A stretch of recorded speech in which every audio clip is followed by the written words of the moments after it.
you all so much for being here. My name is Mehrata Sandani. I am the Executive Director of Critical Connections, which is an organization here in the Valley that puts together events on issues related to Muslim communities. So on behalf of Critical Connections and Karuna Center for Peace Building, our partner, you'll hear from their director, Olivia Dreyer, in just a little bit. I'd like to welcome you all to our event today, Building Inclusive Communities, the Role of Faith Leaders. It is the first in a series of events that we're going to put together over the next few months here in the Valley, and it will focus on different sectors and the role different sectors can play in building inclusion and diversity and pluralism within their respective constituencies. Hello, that's one of our speakers. Welcome, Rabbi Katz. You made it just in time. And so the idea is that over the next few months, we'll have sector-specific symposia, half-day symposia like today's, to talk about, have deeper conversations around these issues. We conceptualize the series primarily because this current moment that we're in has forced us to contend with the various forms of prejudice that exists in our communities. It's always been there, but it's sort of re-emerged. All of these issues have re-emerged with a vengeance, and we are being called to grapple with systemic and institutional racism, anti-Semitism, transphobia, homophobia, Islamophobia, and so many other different kinds of prejudices within our communities. Not just to sort of understand how we work at them at the institutional level, but also at the grassroots levels. So coming to our event today, we're going to today focus on the role of faith leaders and the role of clergy members in building inclusion, not just within their respective congregations, but also in the broader community. And we are extremely fortunate to have a stellar lineup of religious leaders and faith leaders who are at the forefront of bringing about positive change within their congregations and also in the community at large. You will hear more about their detailed bios and their work in the community from our moderators and from them themselves. Many of our speakers today are also part of the Inclusive Communities Coalition that Critical Connections put together a year ago, and that consists of educators and law enforcement, religious clergy, refugee resettlement agencies, and we've been in this ongoing conversation about how do we grapple with some of these issues around marginalization and exclusion. So thank you all so much for being here. Before I pass the mic on to Olivia Dreyer, I'd also like to say that today is we have our wonderful speakers, but today is really a day of shared learning and shared conversations, and we really hope that you will all contribute to the collective wisdom in this room as we have these conversations. Thank you so much. Hello? Hello?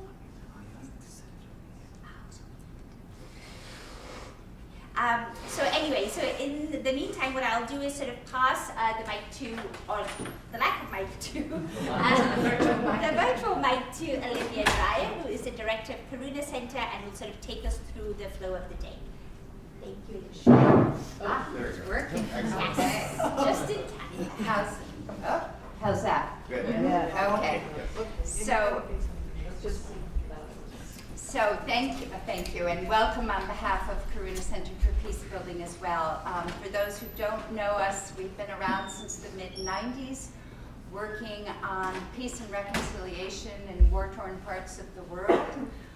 Sort of a core mission of bridging divides and really recognizing the strength and creativity that exists in differences across the board.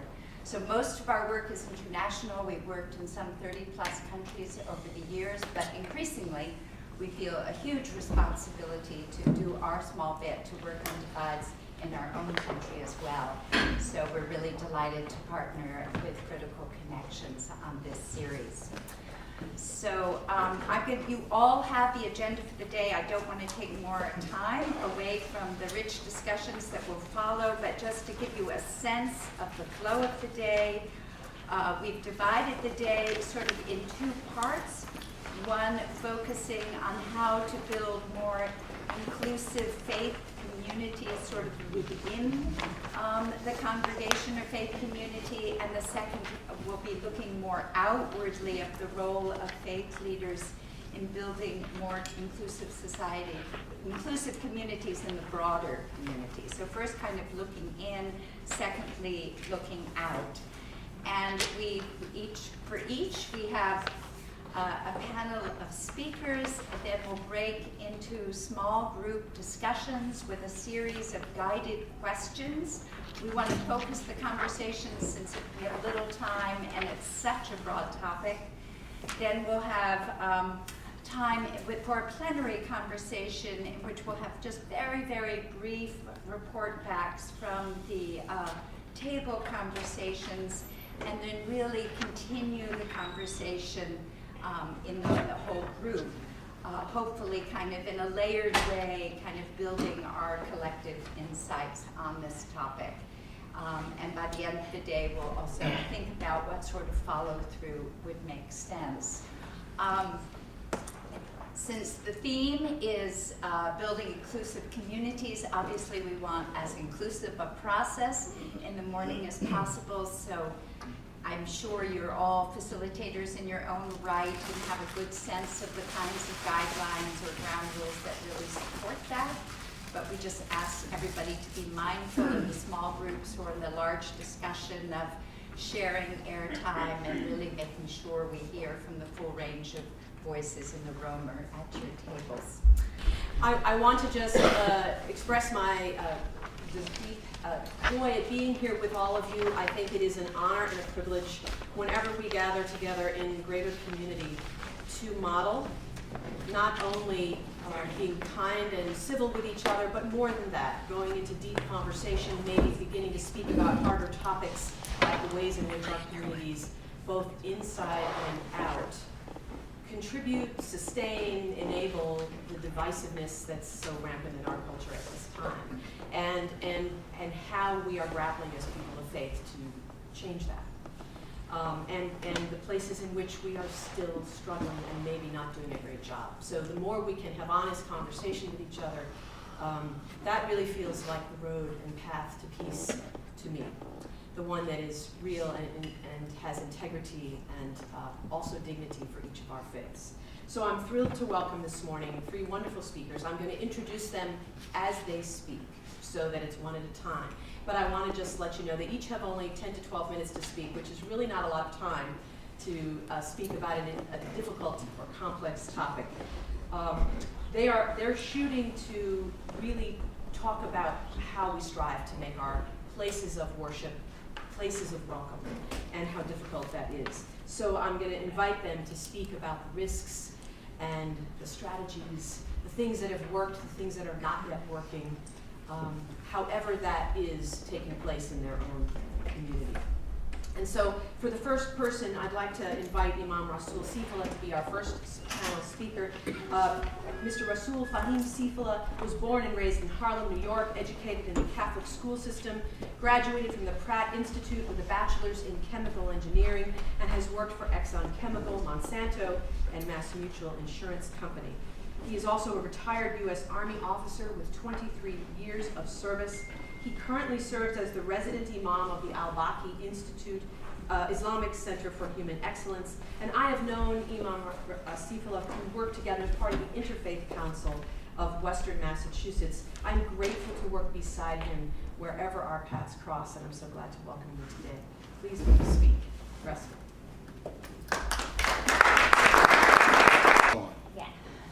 Wonderful. Okay, good morning, everyone. With the name of Allah, the merciful benefactor, the merciful redeemer, I greet you in the greetings of peace in the Arabic language. Assalamu alaikum. That's it. We have any Muslims here? I'm here by myself. We are all Muslims. I came here this morning prepared to answer the wrong question. Yeah, I just found out it was some shifting that Melika did. So hopefully I'll be able to impart something to you that will get you to understand what goes on in the Muslim community. Now, the way I look at it, to be successful in including people, one of the things is that communities take on the character of the pastor, of the imam, That's the lead that they follow. And if you're not the type of person that's all embracing, they will not be the type of people that's all embracing. I asked them one time, if a gay person came in here, would they be allowed in the masjid? And we had various responses to that. But I asked them again, why not? And people, why not? People are here to learn. We got to be all embracing. They're our brothers and sisters, and we need to help them be the best human beings. You're not saying be like us, but be the best human being that they're capable of becoming. That's why we changed the name. It used to be just the Al-Baqi Islamic Center, but we changed it to Al-Baqi Islamic Center for Human Excellence. That's why we made that change. But there was, anybody remember the Arthur Murray School of Dance? If you notice, I'm a master at that, because I'm up here dancing. But anyway, you have to make people think. You have to make people understand that it's not just about themselves, it's about all people. I tell them, when you see somebody walking down the street, they may be an alcoholic or a drug addict or whomever or whatever. But I said, when you look at that person, think about that person when they were a child. Think about them when they was a child walking down the street, or maybe at the Big E, holding hands with their father, skipping and eating cotton candy.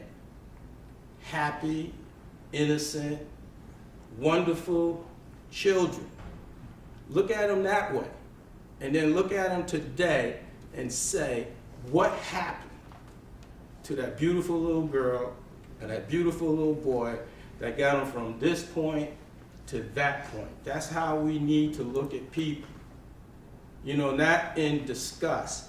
One thing I have prepared, and I want to come from the Quran, I got 12 minutes, Melissa's counting, is Surah 49, that means chapter, verse 13.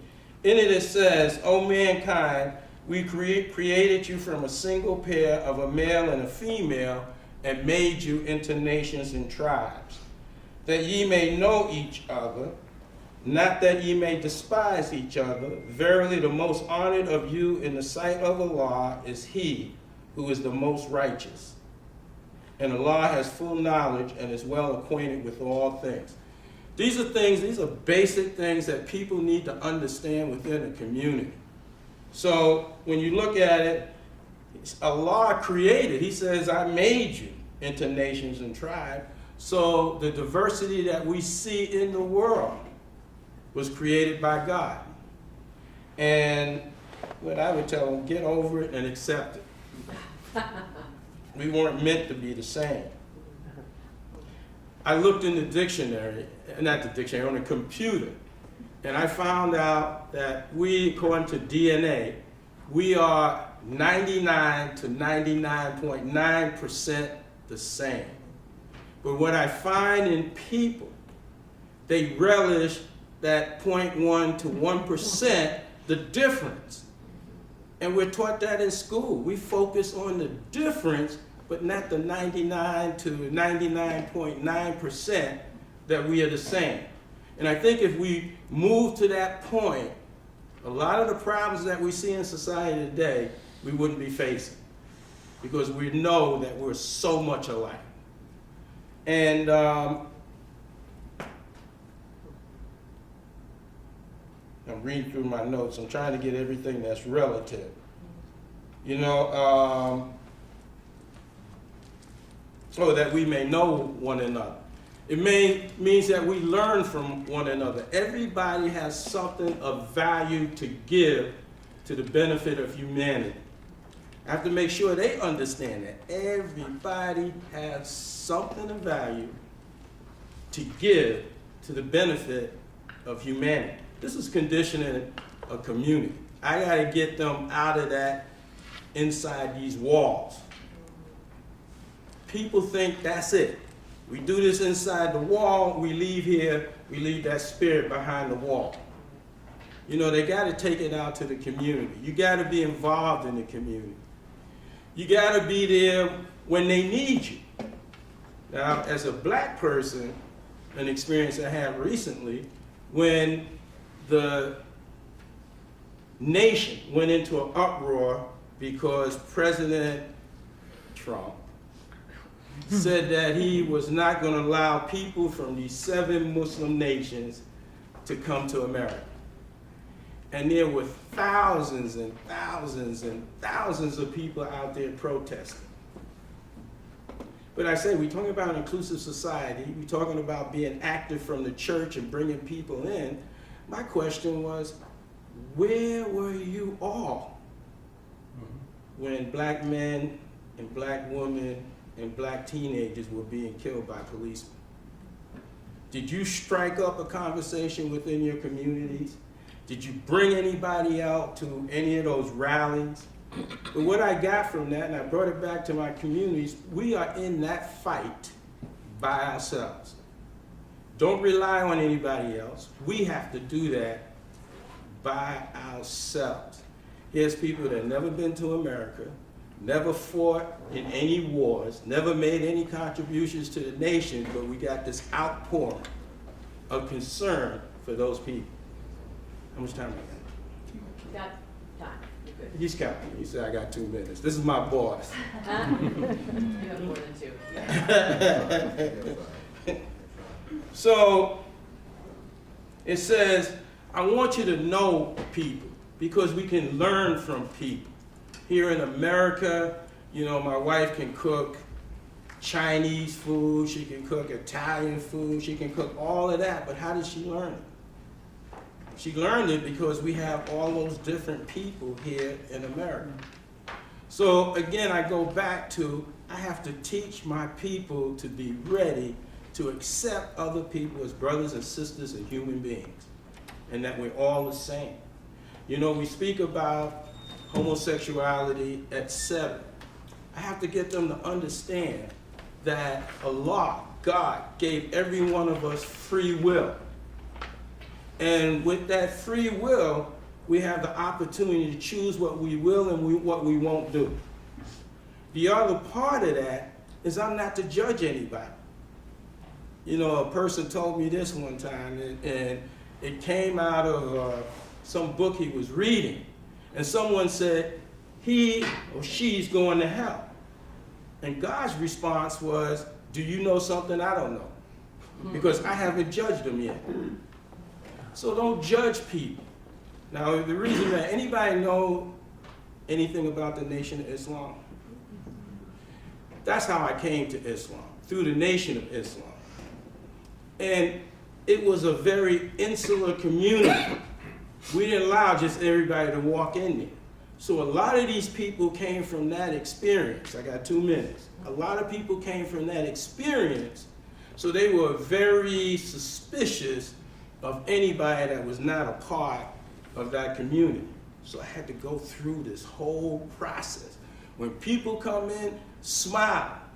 I said, who wants to join a community that looks like a bunch of sourpuss? You know, smile. Be engaging. Get up when the service is over, shake hands, introduce yourselves. And then ask them, are they ready to come in and do some work? You don't have to join, just you want to do some work. Get them actively involved. And you know what brings the people together is when they work together. Even in a religious institution, when they work together, they get closer. So that's the stage in the background. But you got to have a plan. I got 1 minute. You got to have a plan. And that plan is to teach people how to interact with people that are not the same as they are. It's an education process, you know, and it's difficult. It's difficult. In the beginning, I seen people come to visit us, don't know anybody, stand there after service is over, and they're by themselves. I get there, I say, where was that guest at? Everyone, I don't know. What do you mean you don't know? You didn't go up there and speak to them, welcome them, make them feel good about making the effort to come out and visit you. So it's a conditioning process that you have to go through. I have to end, but I say this. If you're not doing it, look at the pastor, look at the imam, look at the rabbi, because they're not teaching you what you need to learn and know. Thank you.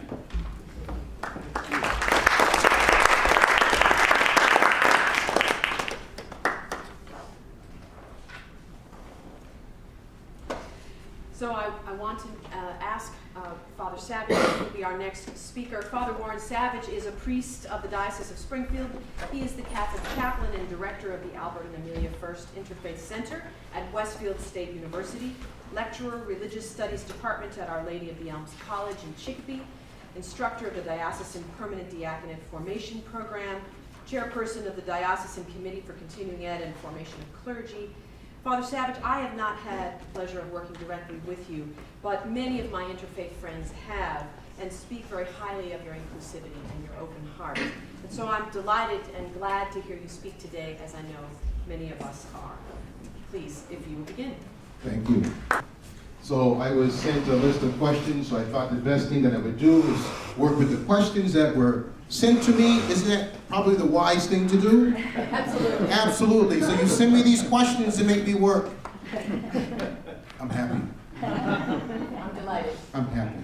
So I was told that my job was to present to you what I do personally to build an inclusive community with the people I work with.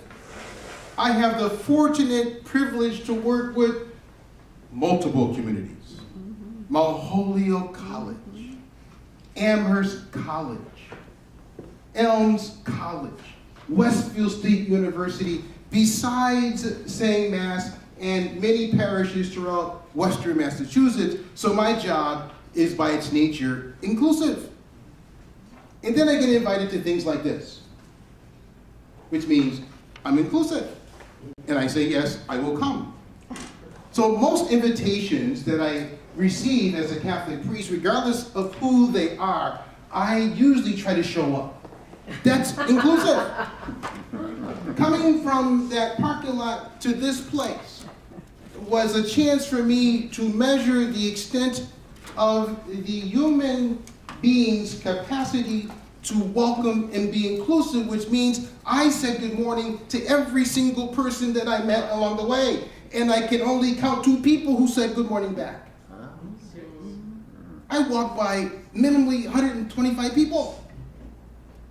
Inclusivity begins by looking into the face of the other person and saying, good morning. And if you have a response, then maybe some connection happens. But let's get into this. So I was given the challenge, I was given the guiding question, how do we overcome barriers to building inclusion and diversity within faith communities? And then the sub-questions from me and the panelists were threefold. What are the risks, personal, professional, spiritual, you take as you try to build inclusive communities within your congregations? So I sat at my desk and I pretended I was being in an exam and I sat down and answered the question. So I said, first of all, what is the definition of risk? Well, one definition is the possibility that something unpleasant or unwelcome will happen. Like somebody not saying good morning back to you. Very unpleasant. When I take the risk to say good morning, the risk is you won't get a response. And the possibility is I might internalize that and feel rejected, but it's really not about me.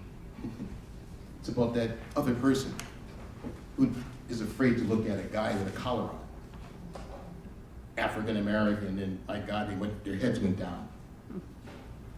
I walked from that parking lot, and my God, they couldn't wait to avoid me.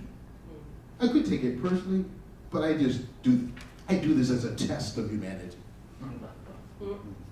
And every one of you, with your cell phones, looking into them. That's the antithesis of inclusion, because you're looking everywhere but where you should be looking. Out at the people. This is the original screen face, not that. The risk that I take on a personal level is to appear to be a hypocrite, someone who does not practice what he teaches and preaches. That's the risk I take. I must make sure that I model a lifestyle that is compassionate, welcoming, non-judgmental, and affirming of others regardless of their race, color, nationality, culture, ethnic background, religious, spiritual tradition, gender, sexual orientation, socio-economic condition, or way of life. That's what I must model.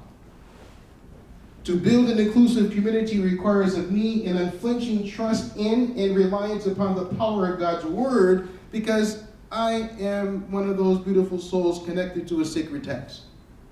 And my life is shaped and informed by that sacred text. And I must be faithful to that text.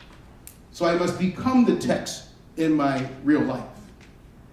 It's not something I read, it is something I must become. I must believe what I read, teach what I believe, and practice what I teach. Did you get it? Should I repeat it? I must believe what I read, teach what I believe, and practice what I teach.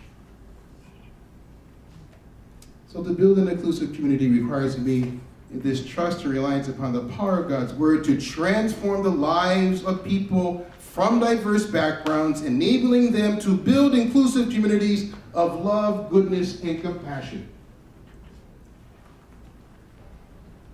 Next question.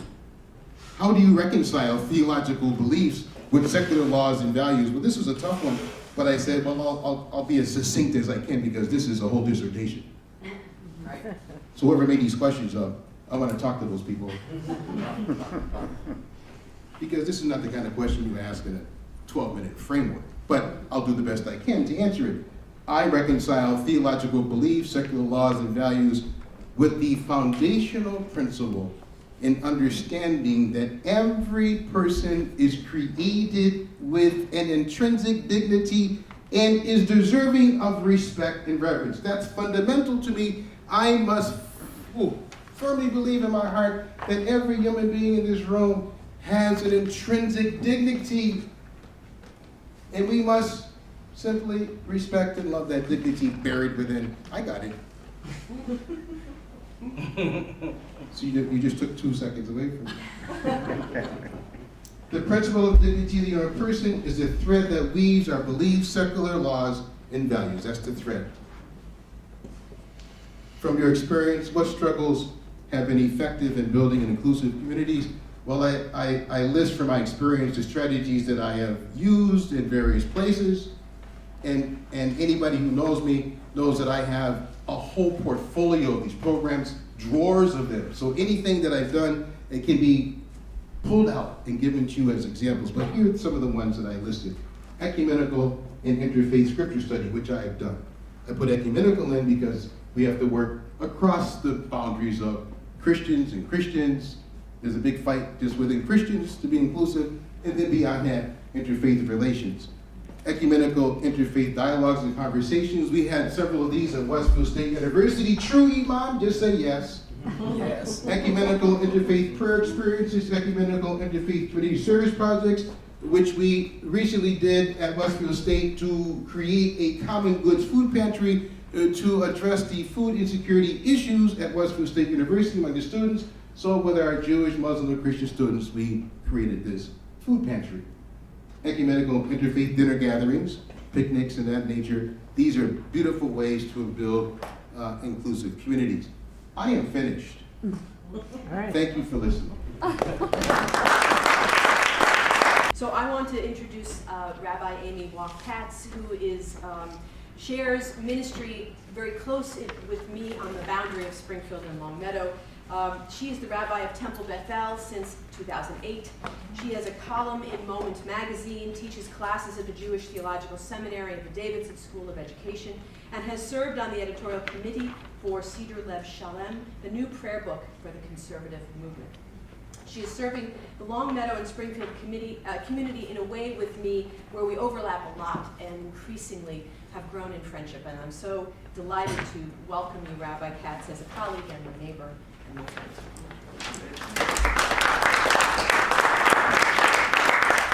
So first, I'll just ask your forgiveness for my running late, but physical therapy trumps all other commitments, as you can imagine. Hence, I can stand here and walk, which is a very beautiful thing. So for me, this question actually, I mean, I thought long and hard about how to answer it. It was actually a tough one for me. And I guess I want to go back by saying, you know, if you ask the members of my congregation if they're an inclusive community, their answer would be yes, of course.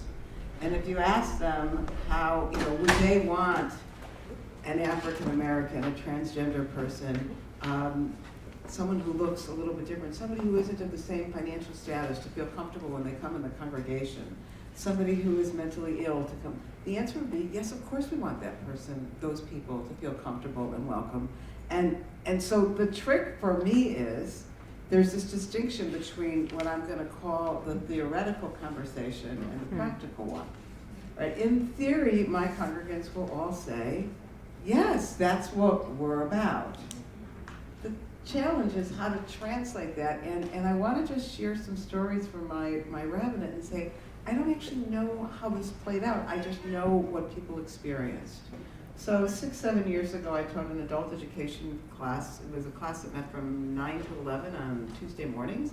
And most of the people who were taking the class were non-working women in their 40s and 50s who had the luxury of taking a class between 9 and 11. And a lovely group of people, many of whom I actually call my friends. There were 2 men in the class who had just moved to the community. They were gay, they were married. After about 10 weeks, they came to me and they said, we're just going to drop the class. We're not welcome. People are laughing at us.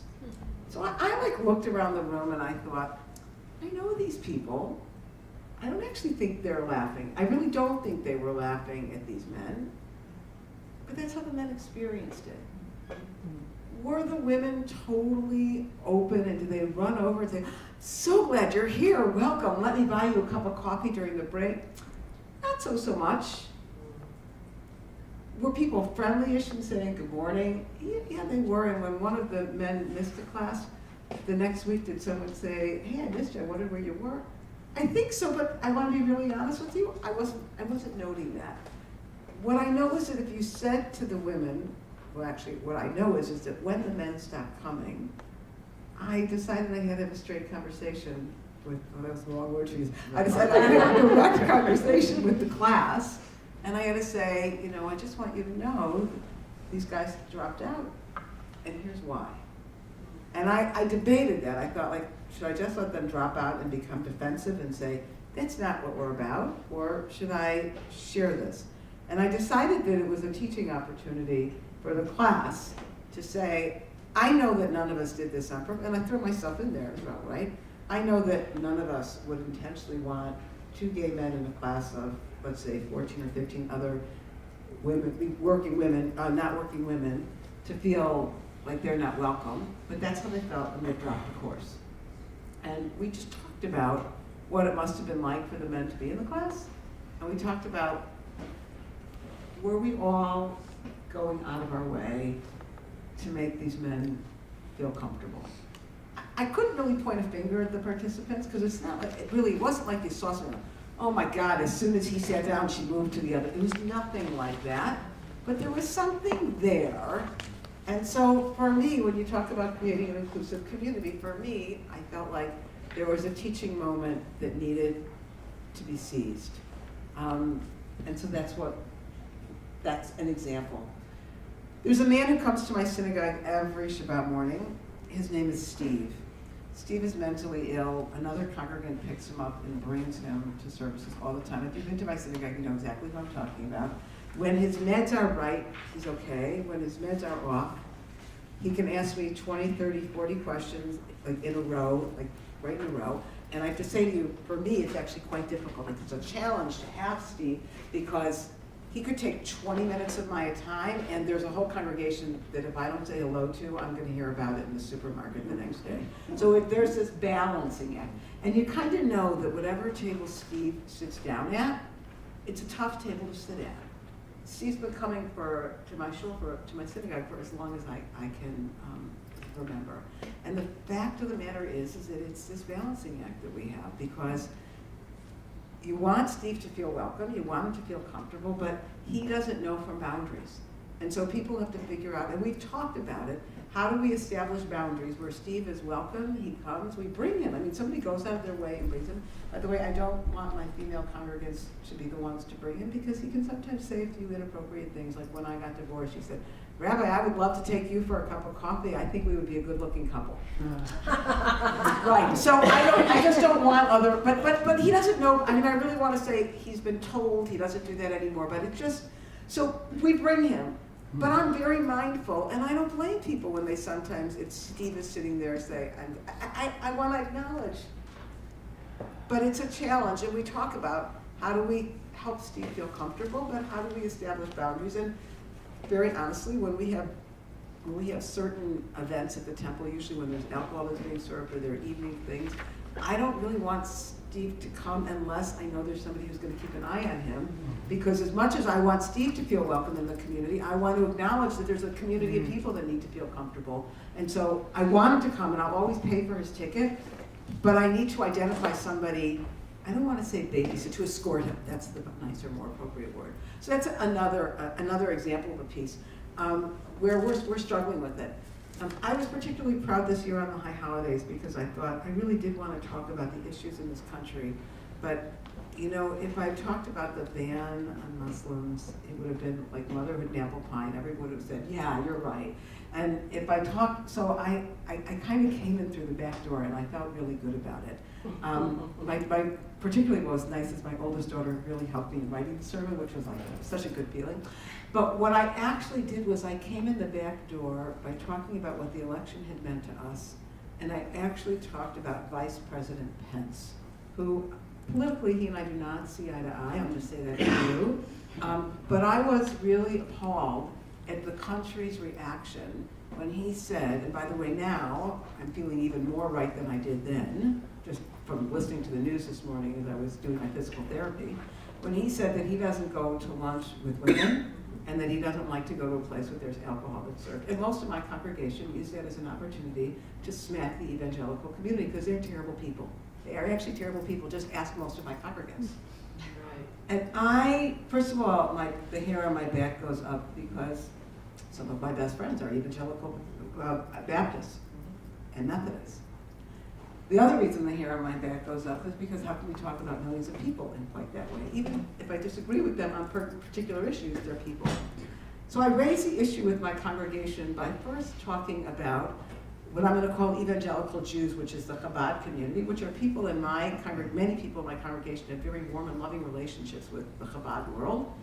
And I talked then about a friend of mine who was offended that a Chabad woman would not shake his hand. And I talked about how my friend was, he got so judgmental and so harsh. And then I talked about Vice President Pence and our reaction to his religious convictions. And I just had to ask the congregation, what does it mean that we can't support and recognize the religious convictions of somebody who says, I don't like to go to lunch with a woman alone, or I don't want to be at a party where alcohol is served without my wife? How dare we judge someone for taking a stance like that if we want to really be respectful and open? Surely we can maybe think about where this individual has come from and what are the religious convictions, and then maybe ask the question, and how does that affect the women that he works with, if it does? And really, I'm willing to ask the next set of questions, but to deem the vice president as an immoral person for taking a stance like that doesn't feel right to me.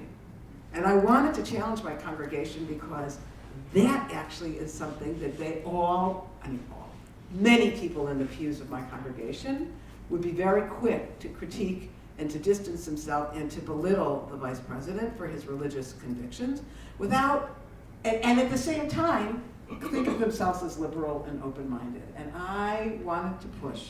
And I really felt good about that because what I really wanted to do is push to say, can we find it in our heart to recognize that people come from different places. Now, I don't actually know that first of all, I'm not a social activist. Like by wiring, that's not actually who I am.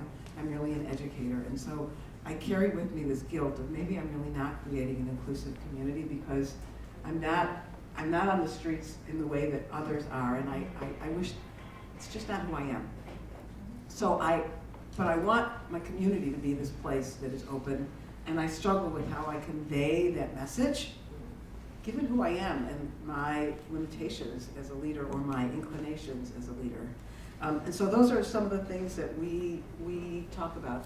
I want to say last year, as a result really of the ban on Muslims and all the talk from the presidential debates, we had a class that our congregation offered. Rabbi Deborah Jacobson taught a class on Introduction to Islam. And we did that like in a deliberate kind of way because I thought that's something we can be doing to serve the community. But I have to say to you, there's a little tension that I feel because I really want my congregants to take an Introduction to Judaism class because they could really use that. The Introduction to Islam is really sexy, but the Introduction to Judaism they really need. And so I struggle with that piece of how to, but I try and create an inclusive community, I want to say, through education. And the very last thing I want to say is that the inspiration for this kind of work that I take actually comes from my father, who in the late 1980s, he was a dermatologist. And he led the Chicago medical community to the place of being able to treat AIDS patients in hospitals, and he was the crusader of organizing education around AIDS. In 1983 was the first conference he organized. And I always, I look at that and I think, whoa, that's a remarkable piece. And so the kind of work that I try to do is to say, in my world, because this is the world that I live in, how can I open people's eyes so that they can see sort of, not the inadequacies within them, but the limitations or the blinders that we all have. I mean, I have them too. I need someone to point out what my blinders are. And so I try and look at my congregants and help them see and open their hearts a little. Thank you all so much. I mean, clearly what you have done is merely touch the tip of the iceberg, right, on this topic. But you have each in different ways given us some wonderful things to think about. And now is the time when we are shifting into small groups, which we will do, and I think probably Melika or someone else will come and Olivia will come and say a couple words of instruction to us. We'll have about 25 minutes, and then we'll come back to the large group, and then we'll usher in a time of some larger group feedback and conversation that will include our panelists. So thank you.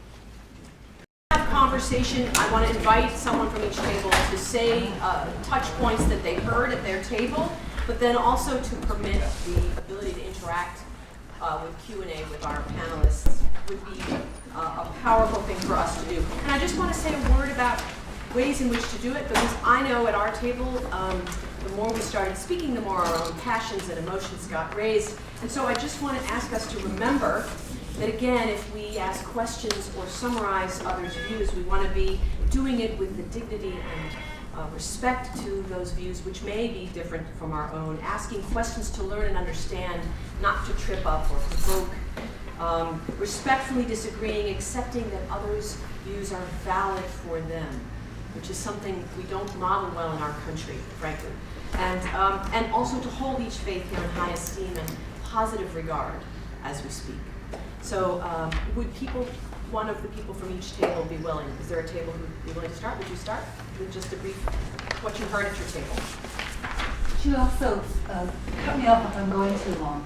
Okay. So we're a diverse group. We also included Buddhists and Quakers, Catholic, Jewish, Unitarian. One of the key things that was raised is who is being given the mic, who is taking leadership, who is taking voice, and that because the places of worship can be segregated along lots of different dimensions of diversity. So one would be class, and how could people speak for themselves who are in vulnerable groups rather than more well-resourced people taking up space. That was one thing that came up. Another thing was the work being done with teen interfaith and working on issues of like gender, how to really work. Where are you working? How are you making that choice of who's in the interfaith dialogue? Third and last thing was joining, one person spoke of stepping into a faith community, wondering if they were an outsider, and kind of questions of insider, and the joy of when you begin to talk about it, finding that your assumption that you're an outsider can shift. Thank you very much.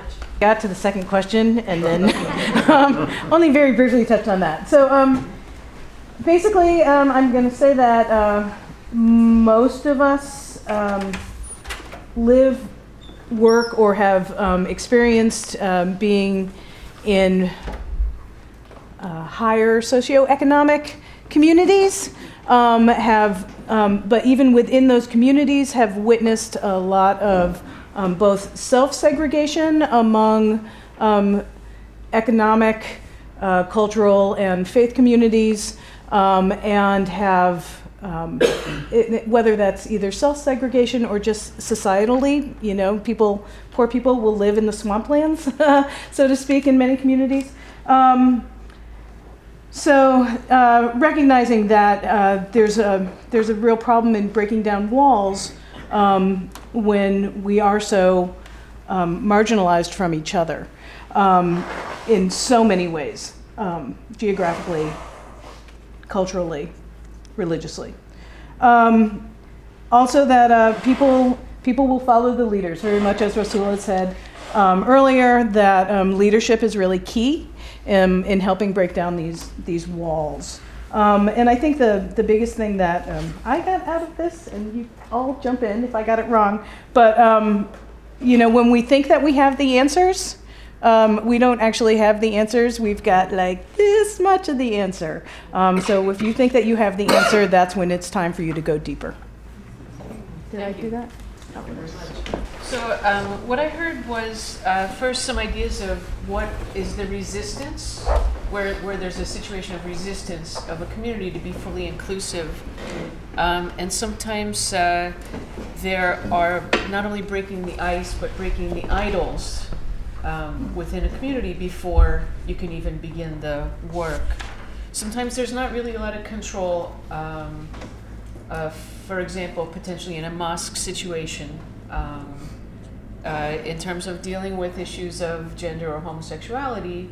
And in that case, if there's just a theological resistance that's widespread to that kind of inclusivity, one option is to create a liberal Muslim space other than a mosque. Another place of idea about resistance to inclusivity is that you might have a lot of conversations about, in theory, of course, we all want to be inclusive. And then when you actually begin an initiative and you get down to the details and the logistics of the project, actually implementing, suddenly the logistics are overwhelming. This may be the place to listen in carefully and then kind of re-raise the whole conversation. Okay, now that we're actually doing it, all of these things, when you said, oh, in theory, it's fine, let's revisit and see where we're really at. Okay, but let's say you do have a community that is very excited and going forward to work toward inclusivity. 3 things that were identified: explicit conversations about that inclusivity, holding structured, explicit conversations. Another thing is how to make people feel part of a tradition if they're not quite literate in that tradition. And so I guess to me this says regular opportunities for education. Okay, and then the third, which we heard about the idea of work. Okay, work as bringing people close together from the imam, and building structures, building actual opportunities for people, whether it's to do physical work, to study, but putting structures in as opposed to just have this sort of awkward, we have no explicit task, we're not organized in any way, like how can I actually get along with you, especially if I'm introverted, okay, but that there's stuff to do that we can participate in. Thank you. Thank you very much. A little bit about how sometimes politics can be a divisive force and how that's very easy to creep into the faith and spirituality of the community, which can certainly split. We talked about deep-seated fears and prejudices we might carry either within communities of faith or within our families, and the way that those continue to linger and shape our perception of how we interact with others. We did talk about regular cultural prejudices and beliefs that were formed out of traumatic experiences, and how those tend to linger and become so intractable that it really becomes a challenge to do that. We talked a little bit about how to practice not closing ourselves off to others as different religious communities. And we just sort of shared some different stories about times where we felt included or excluded. Also, Sure, add go ahead. that Reverend Sanderson, is that Yeah. Cory brought up the concept of radical hospitality. That I really love that term, and that's something that we all should be striving to practice in our communities, so that it gets at that issue of when somebody enters the room, is there somebody right away to go and shake their hand? Yeah. Just very quickly, I was sharing with them that the best hospitality of any religious community that I've found is the Islamic Society in Western Massachusetts. That the hospitality is so high there that you immediately feel welcomed, and it's not a PR thing. It's not a program. It's natural and it just flows. And so to try to experience that sense of radical welcome and belonging is such a treat, and I think something that all of our communities can learn from. Thank you so much. One issue came up was anti-Semitism, especially after Charlottesville, and how it disappeared. How the whole anti-Semitism issue disappeared after about the first week or two. So, and Hattie really brought that to our attention. And he even on the Boston March, hoping that the Jewish issue would be present there, but it wasn't. And the Washington March that happened on Yom Kippur, a lack of awareness for the Jewish community and including them more. And also talked about, we have a few people from faculty here at Mount Holyoke, and one interesting issue that came up was teaching to diversity in the classroom, setting boundaries but giving space for diversity, that it's really a delicate balance. And I know my daughter has talked about that too. She goes to an all-girls school in Boston, and she has said the same thing, trying to balance that. She can see the professors sometimes really struggle with that balance, trying to reach everyone, but also setting boundaries when people cross that boundary and aren't respectful, thinking they're being diverse or recognizing someone else, but not being respectful. We also talked about faith communities that are more homogeneous but maybe politically different, and how to have conversations, those difficult conversations, and making those, especially if it's a minority of another political belief, making them feel welcome in their own faith community. And certainly we see that happening around our country, where we can't even agree on politics or have conversations, and how can we model that in our own congregations. Also, we talked about a little bit of history of the Catholic Church, and when they started merging the different parishes of different ethnic groups like Polish and Irish, and how when that happened, how difficult that was for those mergers to happen. So that can provide an example, I imagine, for future work in that area. And let's see, is there anything else that I missed? That's good. Okay. Thank you to all our tables. So one of the things we really want to honor is the process, how everybody at each table brings so much wisdom with them from their life experience and their personal community, whatever that is.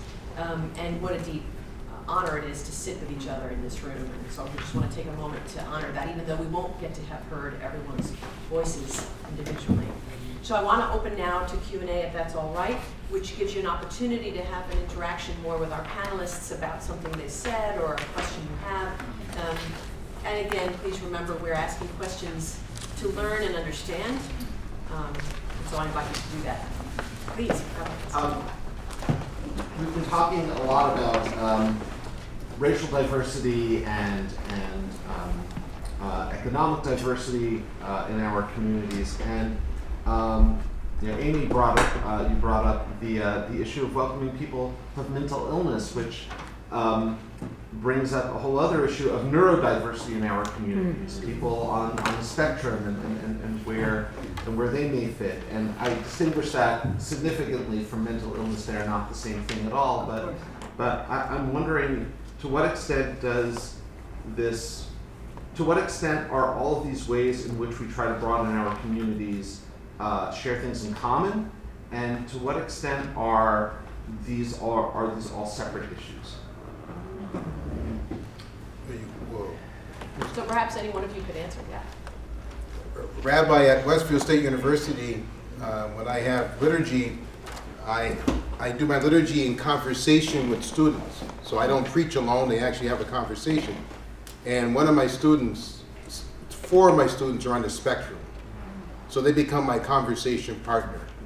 So I set 12-minute homily framework, and the student comes up, and they're the most brilliant students you can imagine, the insights that come from reading the gospel, and people are spellbound by their insights on this gospel, but they feel so welcome. So the 4 now has become 8.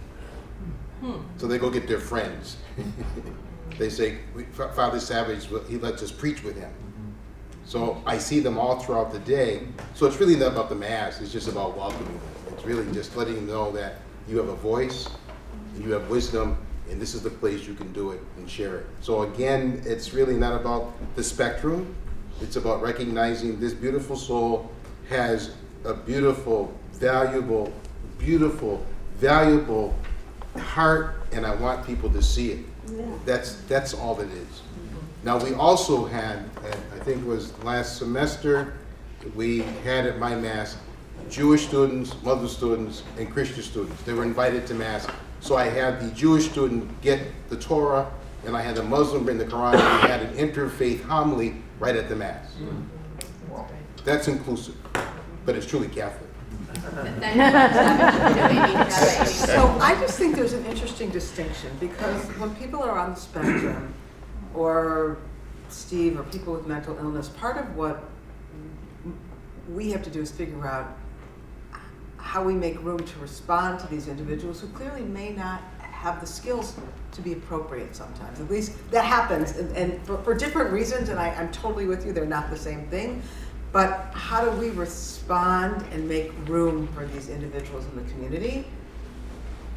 And actually, I think, and so some of it is programmatic, like, so for example, for me, having a bar mitzvah or for a child for whom Saturday morning wouldn't work, like that's part of being inclusive actually, is offering different liturgical opportunities for kids, for families and kids based on what they need, whatever the reason is. But I want to push back a little bit and say, that's a different skill and a different flavor of inclusivity than, oh, isn't it nice that I can sit with a Trump supporter and not smack him, or I can sit with an Obama supporter and not belittle him. Like, frankly, that's on us to open our minds, and that's a little bit different than working to say, I need to respond to this individual differently because this individual doesn't have the tools that I have. And so I think they're totally related, but they're different expressions of inclusivity that are really important. And I just want to say, like, for me, and synagogues used to be, you'll meet our standards because this is the way we do things here. And that's like the synagogue I was raised in, and it's certainly the synagogue I came to. And part of what I pushed hard for is to say, why does one size have to fit all? Why can't we individualize, and why can't we recognize that what works for this child is simply not going to work for this child, and let's figure that out and accommodate. That's a hard conversation, but I think that is a version of inclusion, actually. Can I say something? Please. 2 things. When I called Lee that I wanted to come to this conference, I said, on the literature, it doesn't have the word anti-Semitism. Is the word anti-Semitism allowed in this group? It is in the literature. Well, what I saw, it wasn't. And anyway, he said yes. So that made me feel really good, because I really didn't want, and what I've been experiencing, what I mentioned here, is invisibility. I don't want to be invisible, you know. So if anti-Semitism is on the agenda, that's fine. And then I wanted to say, you said it this morning, you used the word anti-Semitism, so that made me feel included. And then I go to the Jewish community of Amherst, and I asked the rabbi after Charlottesville, did anybody call him to say, wow, that was a real hit, that you must have felt terrible, we're with you, we want you to know. He said the only one who did was the imam from Springfield, so I want to thank him for that, because that meant a lot. And the ones that didn't, that meant a lot too, and not in such a nice way. Because Charlottesville was really hard for Jews, along with people of color, of course. But for us to drop off the radar screen like it wasn't, that wasn't okay. Thank you. Are there other questions? Okay, I'm a little struggling to formulate the question, so I'll just talk it out. So a lot of what we talked about is welcoming others into our place of worship, whether it's a mosque or a church or a synagogue.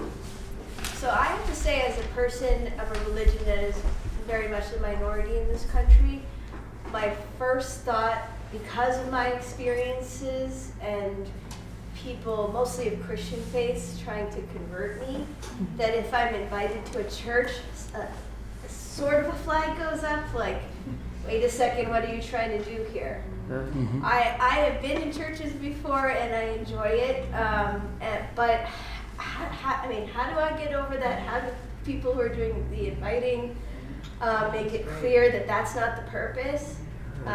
Especially on college campuses, I've found. The college I went to, there was a group that specifically targeted Indian people and people from India, international students, and tried to convert them. In ways like, come over to our place for dinner. And then the conversion process started. So I guess I'm not formulating my question well, but how do we get over that sort of barrier where people of religious minorities, everyone should intermingle and experience how other people experience their faith, but kind of getting over that hurdle? So I just, many Jews, I'm actually not amongst them, have this experience a little bit this time of year with the Christmas music and the Merry Christmas and all that sort of stuff. But I have to say, I think the way to respond to that is to really know who you are. So like, I actually like Christmas music. I listen on Sirius to 70 because I enjoy it. I really do. I love this time of year. I love the decorations. When I was a child, we went to Mrs. Niebuhr's and we decorated the Christmas tree. I could decorate a good Christmas tree, by the way. But I always knew who I was, and because it was so clear to me that I was a Jewish girl and that was who I am, at the core, I never felt actually like somebody was trying to convert me or change me. I think I always felt like they wanted me to appreciate their tradition. So I can't speak to the motives of others, but I can say that the one thing that I try very, very hard to do for my congregants, for my children, is I want them to know who they are. And I want to prepare them that there are a lot of people in this world that don't celebrate their holidays, that don't believe what they do.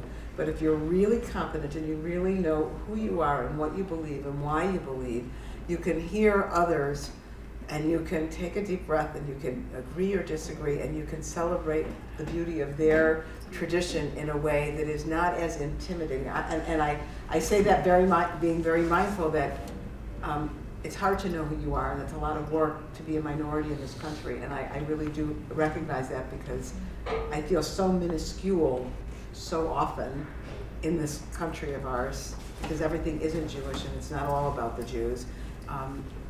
But that's my response, and that's how I try and really get at it, so that when I'm in this other place, I can appreciate it and say, that's really lovely for you. It happens not to be mine, but isn't that interesting and isn't that lovely? else, before we move on, I just want to know if any other panelist wants to respond to that. Do you want to respond? I'll defer to. Yeah, you go for it, because we're probably Well, the you same go ahead. person, Go ahead. Go No, ahead. no, No, you go ahead. If you goes, I'm going to go. So somebody needs to go. Well, we do it, we kind of share a sort of, because of college campuses, looking, and I'm going to speak only to that piece of it, but I think it broadens it, it works beyond it. We really, taking from Rabbi Amy's perspective on that, we really try to deepen the multi-faith component and expand that, because that's exactly the perspective we believe in. So we have a Hindu prayer room at Mount Holyoke. We made sure the accommodations reached out and that students get religious literacy on as many of the different faiths. We celebrate the Bali, the Bigotry. We have all of these pieces and we educate with that so people will hear. So we have an interfaith luncheon every week. And we have those students who bring that forth, and we just did one on Wednesday on all the different, the season of light and darkness, and we had from Pagan Wiccan, we had from everybody coming in and giving the whole sense of the different belief systems for that period, and making sure the religious accommodations were there for halal, kosher, that we're trying to be as inclusive in that so people can celebrate and recognize who they are and feel confident in that space. And then now we're seeing much more openness. We've just put together a house, living and learning community that will begin next year on interfaith. That couldn't have happened 2 years ago. But because now they feel that they've been deepened and they have the confidence to be who they are, we have 4 proposals to review, which was really a celebration of this specific way of trying to enter deeply into celebrating who they are. So that's So I just want to notice that what I'm hearing is an overlap of things, that if there's a worry that if we focus too much on hospitality and welcome, that we diminish or mush together in a melting pot the beauty of our particularities, and how do we negotiate those differences, right? Being able to respect and honor our particularities that are beautiful and meaningful to us, and also be together in a welcomed, connected way, because difference often makes us so uncomfortable, right? So it's how do we, we may want to really reflect on, I will call on you in just a moment, we really want to reflect on what are the things we can say that embody more of that. I'm curious, can you tell me about your faith, what you believe, what can I do that would accommodate, I'd love to learn more about you. How could we be welcoming while not assuming that in our 99.9%, we then neglect the difference, which is so precious to someone. But please, would you speak? Would you like to speak? If I may, as a professional inviter, bringing people into communities, if I'm going to invite you to come to church with me, it's my responsibility to be with you as a shepherd. You should not have to deflect any negative feelings. As the inviter into this community, that should be part of my responsibility, to walk with you, to share with you, and to get to know you so well that this congregation won't have any problems greeting you, because I'll take the hits because you deserve it. And a congregation isn't going to change until somebody is willing to take the hits against the cultural religious biases that we have. I think we need shepherds in all of our communities, or we're not going to break down a lot of those walls. That's a great insight. Thank you. Father Savage. I deliberately mentioned to the rabbi, in response to what you're saying, that I had Muslim and Jewish students at Mass, so that they know they're not there to be converted, but to share their common experience of being loved and being welcome. That's all. It's just a table where we eat together. And my beautiful students not only celebrated that liturgy with them, but they prepared a meal together. The second liturgy took place in the hall, where they ate food together from their various traditions.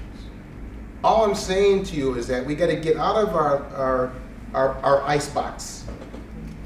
Our icebox is the denomination or the tradition we live in. We all know we live in that skin, but we have to expand the skin without losing our identity, but expanding our identity to know that we're all part of the same humanity.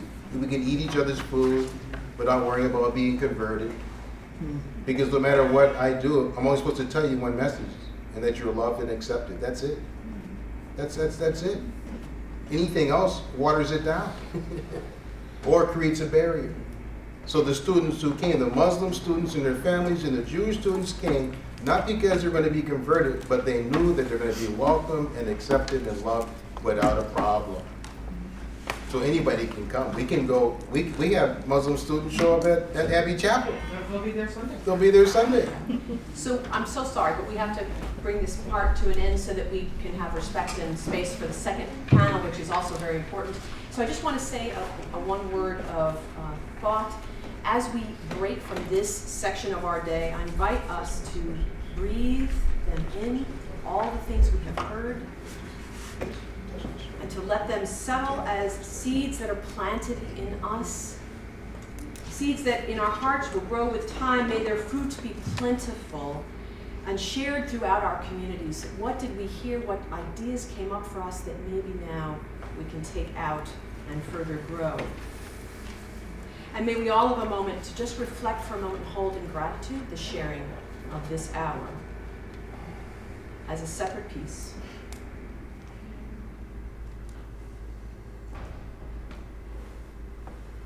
In gratitude together before we move to the second half of our day, which I gladly turn over now. Thank you.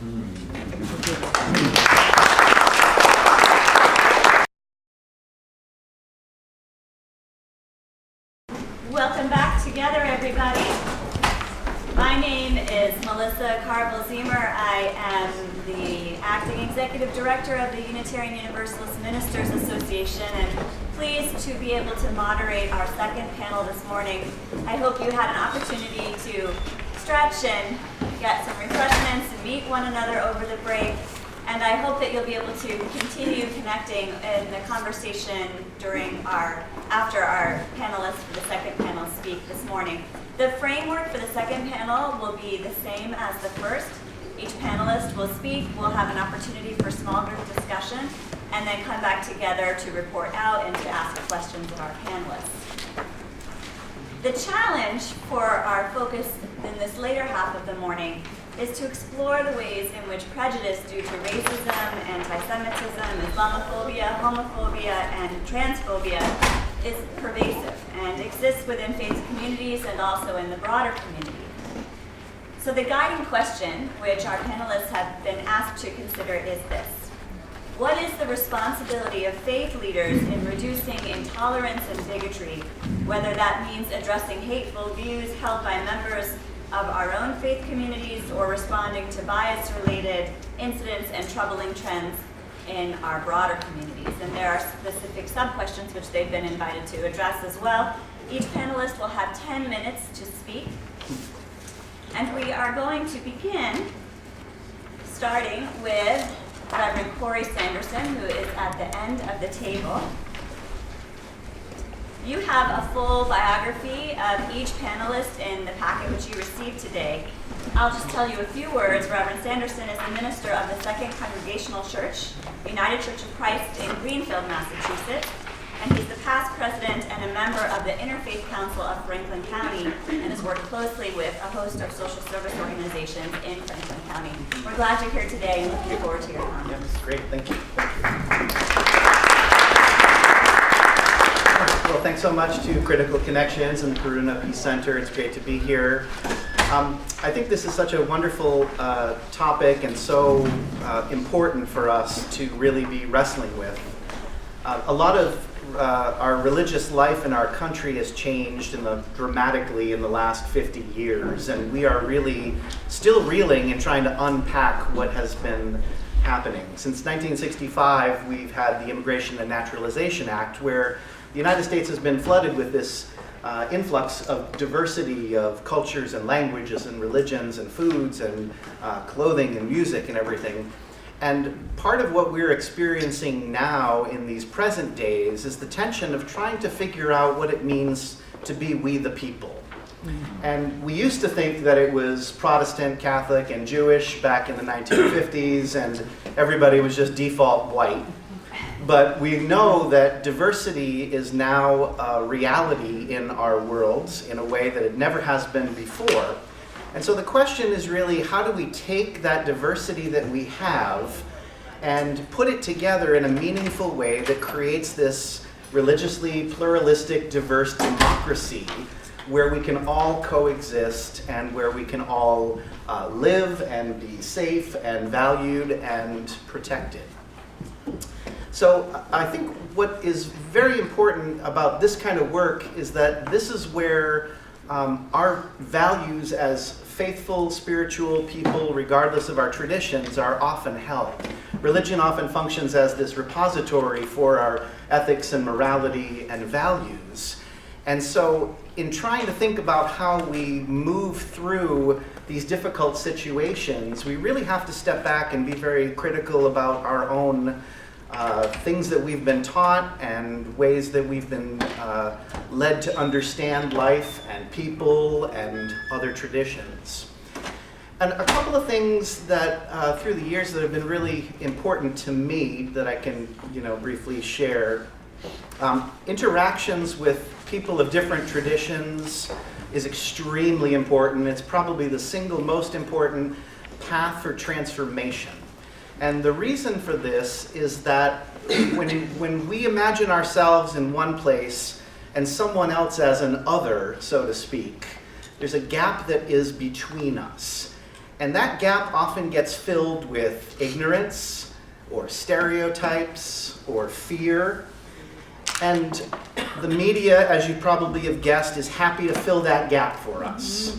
And so are the stories and the Facebook memes and things like that. But what we need to do as people is we need to pull together in a way that we do get to interact with each other. And not so much in a very kind of, free and open, we're all the same and we're all equal and everything's exactly the same. But there are really tremendously wonderful differences.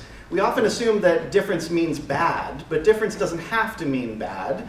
There's tremendously wonderful things that we need to learn about other faith traditions. And so really starting in a way of increasing religious literacy becomes extremely important, and familiarity with traditions really becomes important. I think there was one incident that I read about where Martin Luther King Jr. was at Howard College and he was going to hear Mordecai Johnson speak about Christian love. And this was before Dr. King's rise to fame. And the whole lecture was about how Mahatma Gandhi is the perfect incarnation of Christian love. And what this did for Dr. King was it popped him out of his Baptist bubble. Because his granddad was a Baptist, and his dad was a Baptist, and he was a Baptist, and he lived in that silo of Baptist. But all of a sudden it forced him to get out of that, to think about things, but then return to his Baptist roots in a changed and different way. And I think it's that process of kind of transformation that really is where most of the things that need to happen are going to happen. So just sort of honoring the questions that were sent out ahead of time, which I thought were so well done, because they're sort of the practical parts. So I work as a pastor in a local church. And the first question is, to whom are we accountable as people in our work?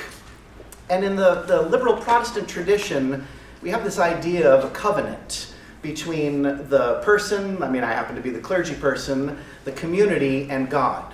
So there's kind of this covenant of a triangle. And we get this from Judaism, and it's also in Islam. And so we're not individually held to a particular group or committee or set of bylaws, but there's this very relational piece. And it's a bit different from a contract in terms of rules and regulations and things like that. And I think part of what the basic kind of foundation, and Father Savage was talking about this, is that there's this expression of love for all people unconditionally that Jews, Christians, and Muslims believe. And that's the kind of foundation part for that. And in addition to that, I believe that there's the seeking justice that comes out of that. So in the Hebrew Bible, the great prophet Micah was asked, what is it to live this this faith, but we are to, walk humbly with God and do kindness and practice mercy and to do justice. So I think we are at a place in our world where it is good to have the values and the faith and the spirituality, and now's the time to really kick it into gear and be actually doing this particular work and living it out in that way. The other question was about social activism and what are the risks that we take. And Rabbi Amy was saying earlier that she doesn't feel like a social activist in a sense, and neither do I. I certainly see myself more as an educator. But I think faith communities have a really important role in mobilizing people and inviting people into social activism in terms of educational classes and participating in marches, because this is often the entry point for people. And then as a faith community, if we are able to find different ways to then continue that work, so it doesn't just become a flash in the pan, but that it really builds this sort of enduring work and presence. And I think given everyone's different unique talents and gifts and backgrounds and experiences, that's the key to really figuring out where you best plug in. Now, I've realized through the last couple of years at least, being a white, educated, male Christian, right, that I have a certain set of privileges. And so I try to find ways that I can plug who I am and where I am in life into situations that I can create the most possible impact of positive and lasting change. And I think that's something that everyone can do in that way. And it's not a clergy thing. My job sort of allows me to do that. But as in the Christian faith, we talk about that every baptized Christian is called to be a minister in this way. The Protestant Reformation, we've just had 500 years, and the idea was that we have this priesthood of all believers, that no longer is certain people doing things for us. We all have a role in seeking justice. And so in my life, I have a very personal mission to do interfaith work and things like that, as well as my official clergy type work. The other question was, how do you reconcile theological beliefs with, actually, let me just go back one thing. So the question was about the risks that would come with social justice advocacy. And I was honestly thinking, I don't really think that there are risks to me in that sense, partially because of my privilege and where I am in life. But if you really believe in something fully, like the idea of justice, then there really shouldn't be anything that's holding you back. And there's often tension in religious communities where the community has a very institutional mindset of we need to be cared for by our religious leaders, and anything that sort of tilts that balance is seen as threatening or bad and upsets that homeostasis. So a lot of communities are very hesitant toward having clergy be very prolific out in the world and speaking on these issues of justice. So the only thing I was thinking of that could be a potential risk in losing something valuable would be losing my job in doing so. But ultimately, it would be a recognition that I was perhaps not in the right place to begin with, and that a congregation and me were not sharing the same particular values or understanding of the Christian faith. So I think there's a place of coming to the recognition where these things are more important than our personal comfort and our personal safety and those sorts of things. So then the question was about how do we reconcile secular laws and theological beliefs? And this was good. I sort of I was trying to play through this. In my tradition, the liberal Protestant tradition, we've always, not always had, but for many, many years, what we call an open and affirming stance toward LGBTQ people. And they've always been invited into full membership in our communities, many of our communities, not all of them. And I think the only place that I've ever felt like my religious belief in wanting to be able to perform a same-sex union was held back by Supreme Court, 10 years ago. That was sort of the only place that I felt that there was a kind of a tension. And we can always create creative tensions by doing, blessing services and things like that. But I think in terms of the legality of our secular laws, they're intended to really protect and support people in our common good. And I often see that our religious ideals rise above those. So, for instance, I think we have a very progressive, prison out in Greenfields. And Sheriff Donlin has done a lot of work in really trying to promote rehabilitation rather than just simply punishment. And what's come out of this has been a wonderful restorative justice program where we've really been able to sort of take values of forgiveness and reconciliation and mercy and entering someone into a community rather than just punishing them. So things like that are good. And I guess that's about it for time, but I'll be happy to answer questions afterwards.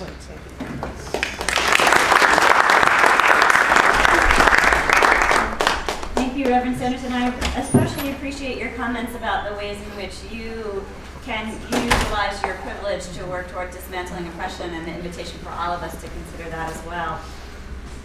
Our next speaker is Rabbi Justin David, who is the rabbi of Congregation B'nai Israel in Northampton since 2002. And during that time, he's helped to grow the community through his commitment to social justice, inclusion, innovation in worship, Jewish education, and interfaith work. And he is the distinguished recipient of the 2018 Human Rights Hero Award. So congratulations. Comments. Thank you, Melissa. And is this on? Yep. And I just want to acknowledge, first of all, the work of Critical Connections, of Laka and Bernie, and all that you bring to us. And I also want to acknowledge friends and teachers that I have the great privilege to be in the presence of. And I'll just say one thing. Mechlaka asked for a picture of me, and so I don't have a decent headshot, so I Googled images, and I sent her 4, 3 of which were me, and one was not Justin David, but Justin Bieber. And I'm sad. I'm sad she chose the wrong one. This is all about our image of ourselves. But I'd actually like to introduce myself in a way that I typically do in Northampton, which is to say my name is Justin David. I'm a cisgendered male. I use he, him pronouns. And I'd like to add a little bit more to the mix. I'm white, and I believe that I have relatives, little boys now, who are young people of color. I say I believe that because because on the one hand, my sister-in-law is South Indian, and she's quickly becoming my favorite relative, and these 2 little boys are brown. And yet I say I don't know because I don't know. I've never had that conversation with my sister-in-law, who's, her father's a physician. She grew up in Wellesley, Massachusetts.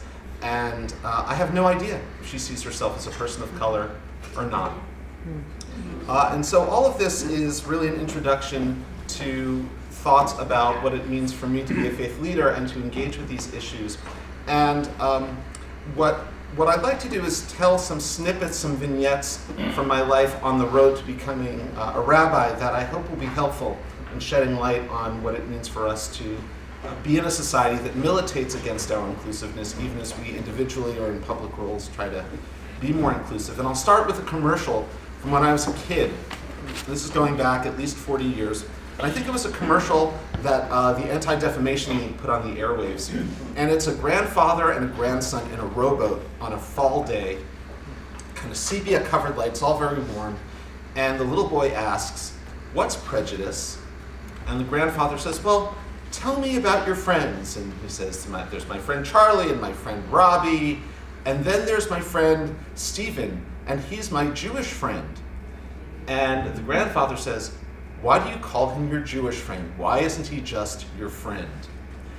And this commercial, which sometimes if I bring it up with a friend we'll laugh about it, brings up, I think, a conundrum about inclusion.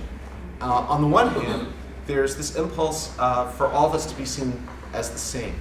But of course, in doing that, we erase difference, and that difference is precious. And this commercial, I think, subscribed or was very much a part of a predominant liberal worldview that I grew up with.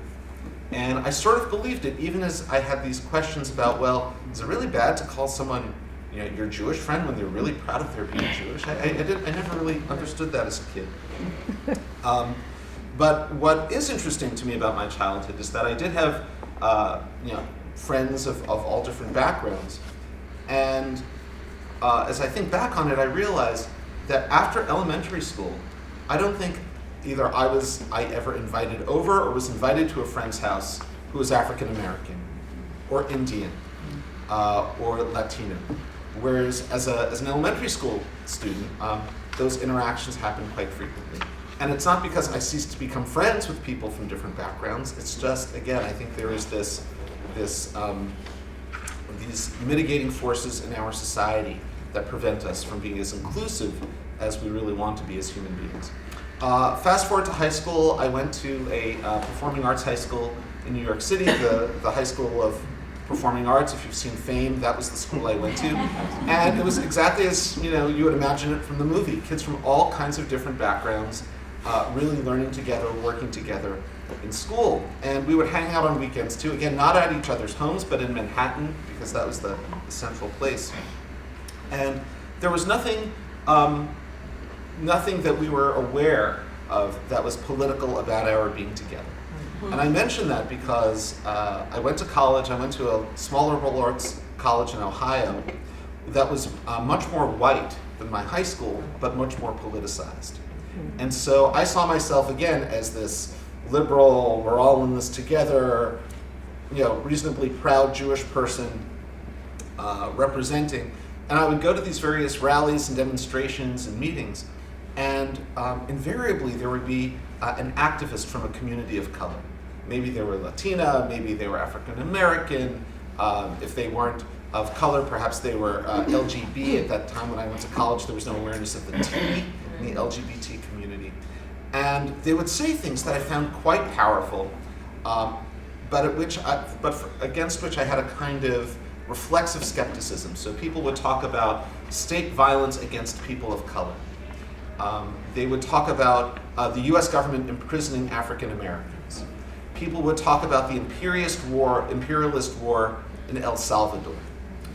And again, not knowing the information, not having the experience, being an 18, 19-year-old with a mind of mush, I really didn't understand my place in all of these things. Not to mention the things that were attributed to me as a white male, as being part of the power structure. And I'm thinking to myself, wait a second, my family, they weren't rich. They weren't rich like, these other people I knew. And, my mother was a single mother, and I'm a feminist. I'm Jewish. Doesn't that count for something? And so I wrestled with all of this. But I made a conscious choice. There was a group our small micro-Jewish community on campus was divided. There was sort of the official Jewish community that really took a lot of comfort in defining themselves over and against sort of these gestures against white oppression. To say, we're Jewish, we have a different set of historical experiences, we have oppression too, and we're not being included in the conversation, and so we're going to have our own conversation over here. And another group of Jewish students, and this only happened really in my last year of college, who said something along the lines of, we are proud Jews, we love our tradition, we're going to gather, but we're not going to give up searching out, feeling out our own progressive principles, and we're going to take on these critiques of ourselves and et cetera, and really think about them. And that's the community, well, I should say that's the community I gravitated to. In my soul, that's the community I gravitated to, but the truth was I was part of both. A few years later, I attended rabbinical school.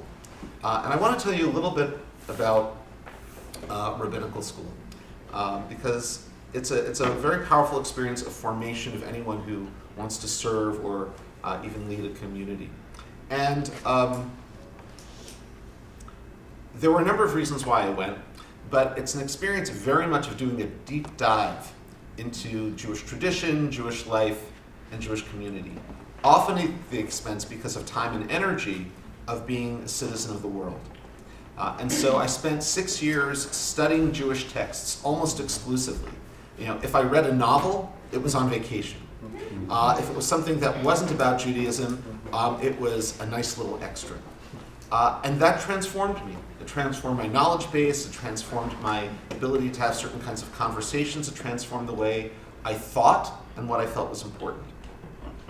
I also dove into the social community, which all revolved around Shabbat, Friday night and Saturday.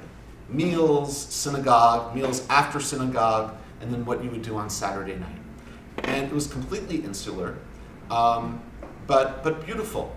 And it transformed, again, who I was as a person, who I was as a social being, how I defined myself in the world.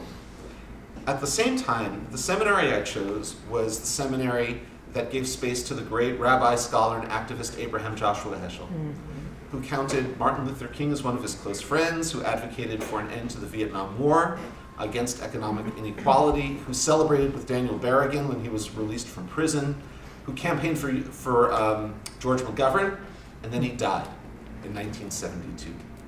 And so there are these twin impulses to dig deep into the sources of Jewish tradition so as to be a universalist, and also to love Jewish tradition, sometimes at the expense of not being able to engage as widely as I want.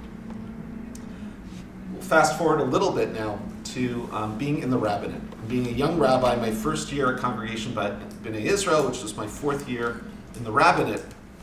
And one of the issues that's very important to me is peace in the Middle East, peace between Israelis and Palestinians, 2 states for 2 peoples. It's extraordinarily complicated and difficult, and a topic that many congregational rabbis prefer to stay away from because it triggers people's very emotional, visceral reactions, and we don't want to deal with that, but nevertheless, it's very important to me, so how can I not speak about it? My first year at Congregation B'nai Israel, I give a sermon on the high holidays about my feelings about it, and I do so in a way that is, I would say, principled, benevolent, and compassionate, meaning I'm acknowledging that there are people who may disagree with my point of view.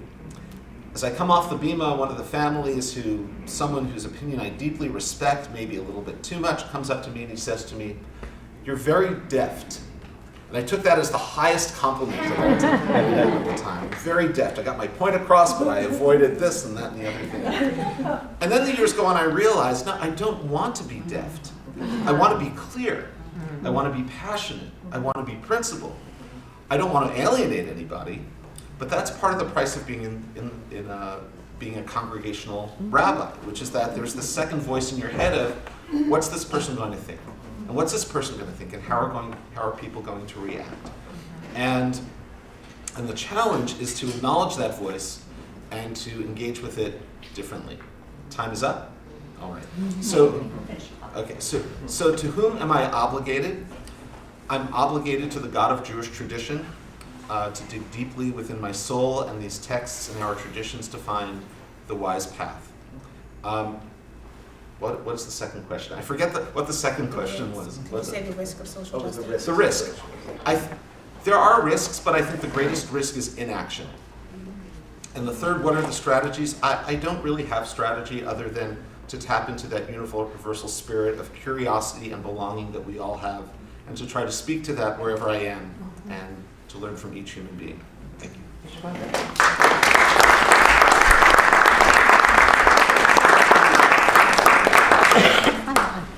Thank you so much.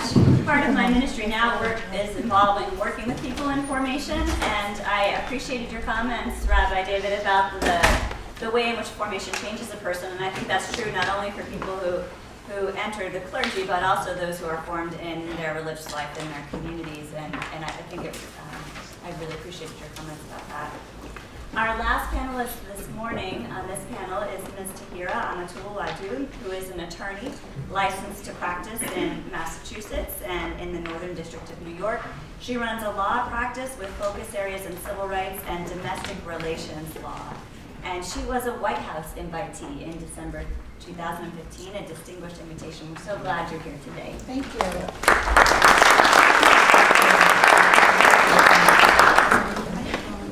So good morning, everybody, or yeah, good morning. Good morning. Are we still on? Yep. Everybody okay? Well, I want to thank my brothers for their comments, and I just enjoy hearing their experiences, and I could listen to them speak all day. These are people who I value and respect so much, and I'm so glad that we're all here, and I'm honored to be sitting here at the table with them, being able to share my experiences. And I also want to thank Critical Connections and Corona Center for bringing us together and filling up this room on a Friday in December, which is quite a feat.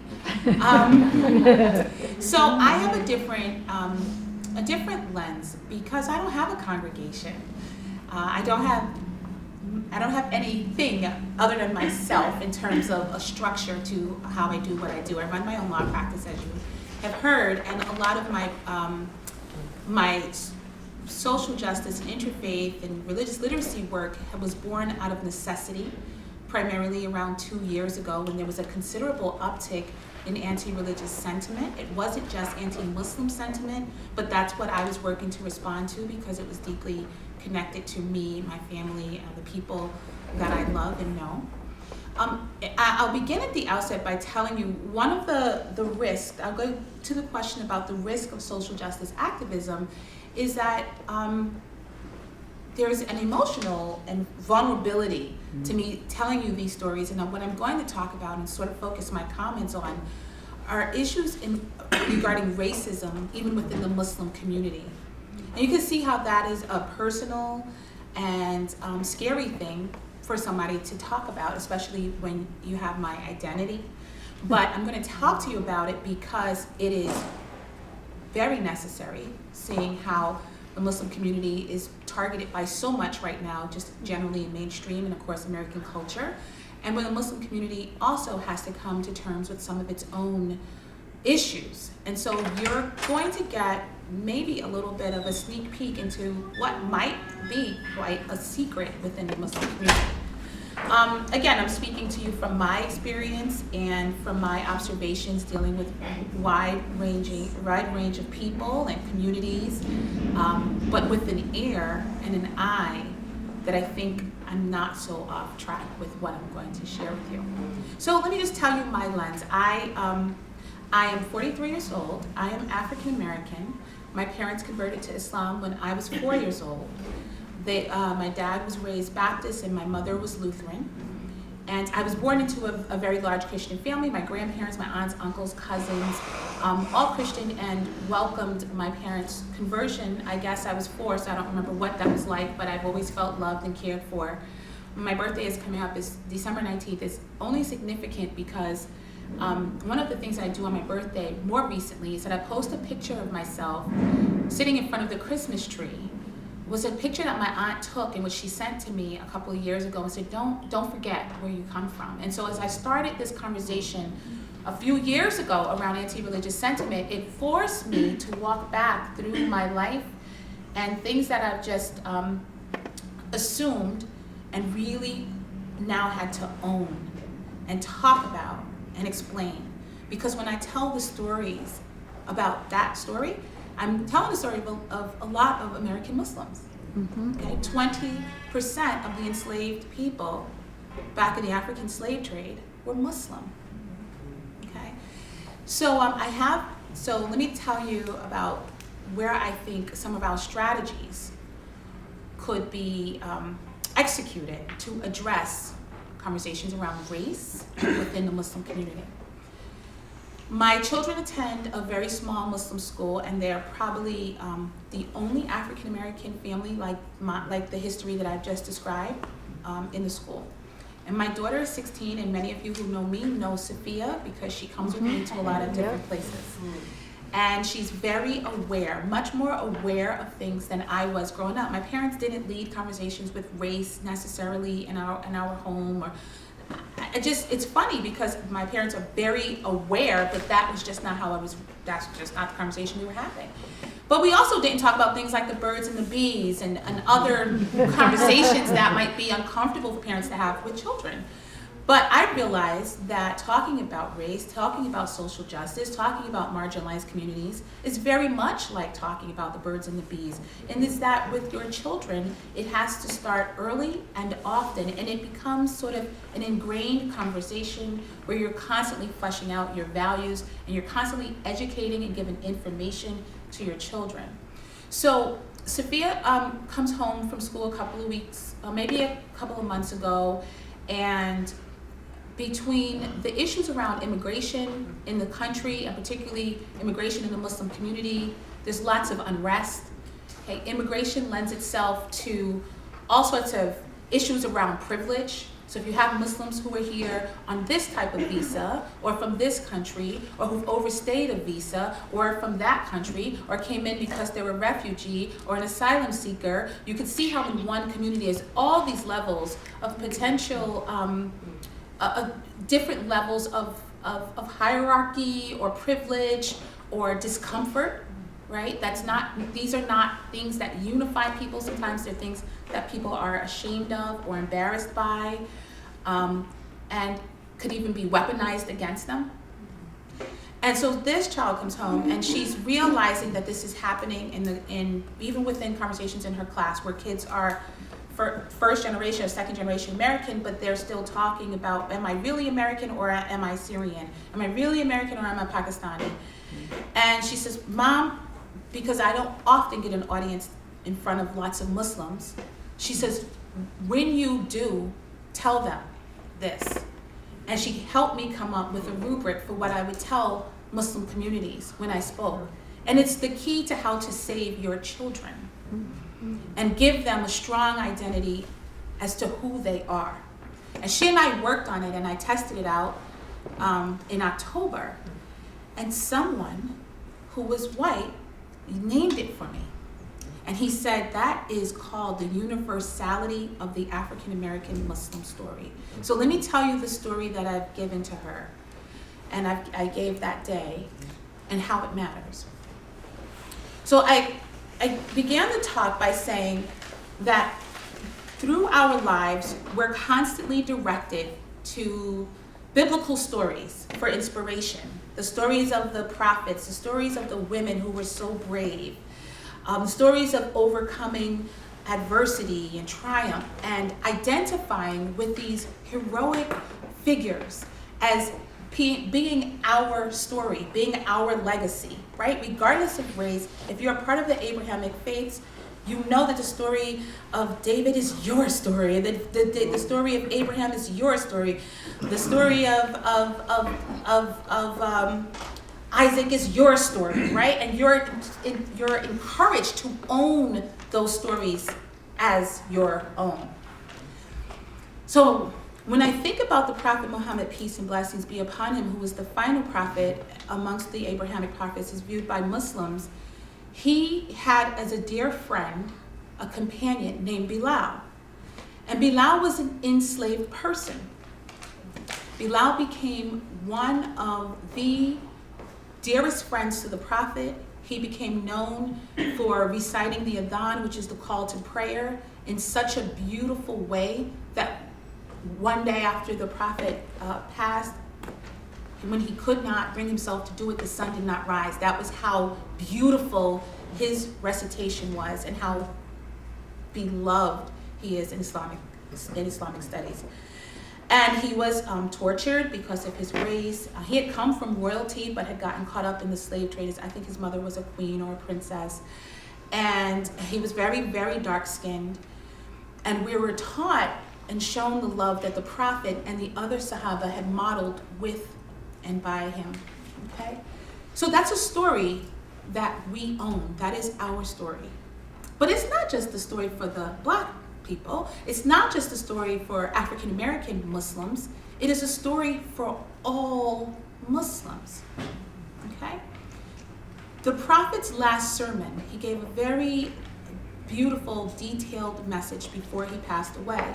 And in that sermon, he touches on these points about a white has no superiority over a black has no superiority over a white, an Arab has no superiority over a non-Arab, and vice versa. And of course, this was done in Arabic, so the English translation is rough, but you get the vibe of where I'm going with this. So what I did and talked to Sophia about is, why do we allow those ancient stories and our legacy and our ownership of those stories to end there? Why haven't we brought those into our American history? So we have to. So we talked about how 20% of the enslaved people from Africa were Muslim, and how they too fought very hard to maintain their religious identity and their religious dignity and their lives. And that is a story, a beautiful American story of religious strength, courage, identity, and that is our story. It is not just the story of the African American Muslim. It is not just the story of the African American. It is the American story.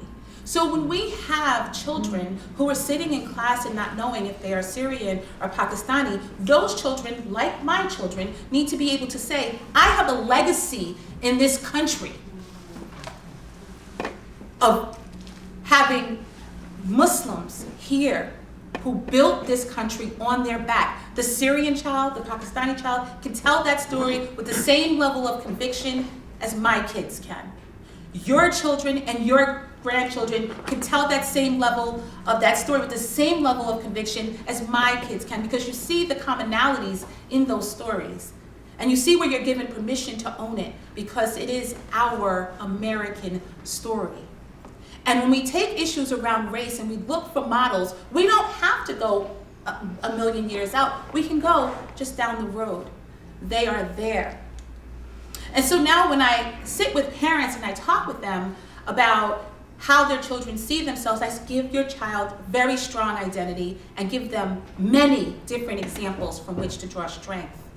And that will help them. So I'm out of time, but thank you very much for allowing me to share.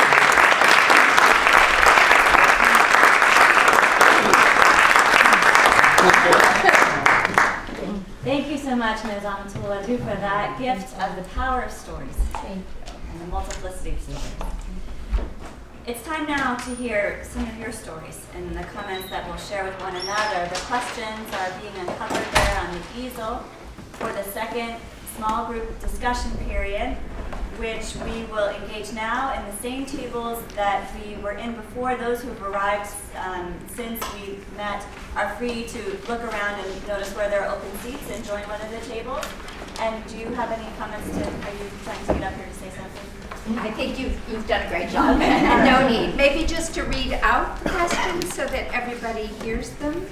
So the questions for our table discussion for the second round: what is our responsibility as members of faith communities and as ordinary citizens to respond to bigotry and intolerance, whether in the form of large attacks, microaggressions, or prejudiced beliefs?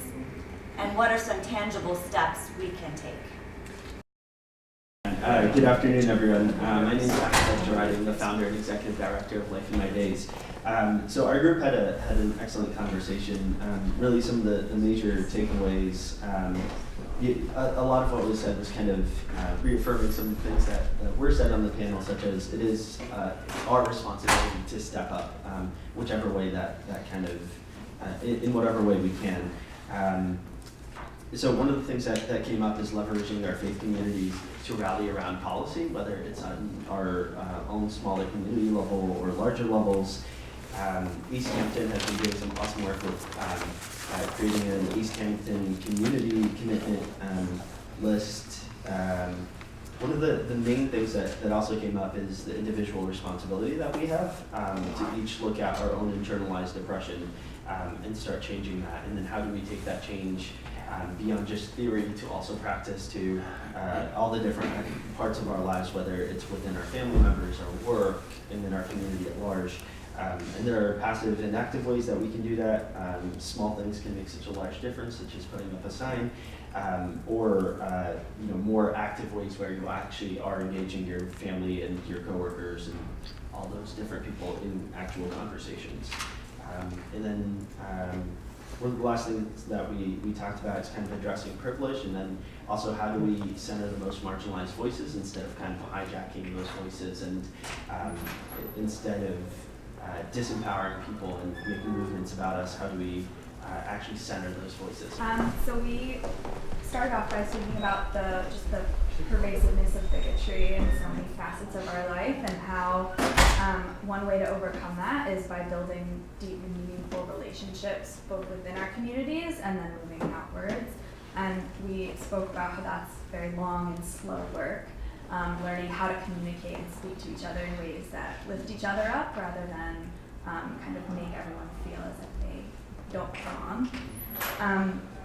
We talked about how it's first important to address hate and prejudice within our own communities and our country as a way to build a foundation then to move outwards, to bring others forward. And we also spoke about education and self-education as a tangible step that we can take to understand our differences.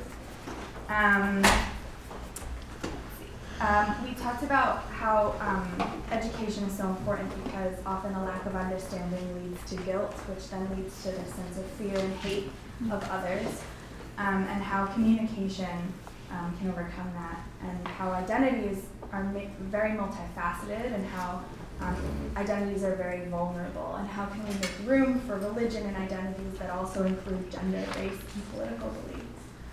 And then finally, we spoke about how starting social justice conversations within a faith community can offer us a different framework that can transcend a lot of identity politics. I fight for you because you have value as a person to me, not because of who your specific identities are.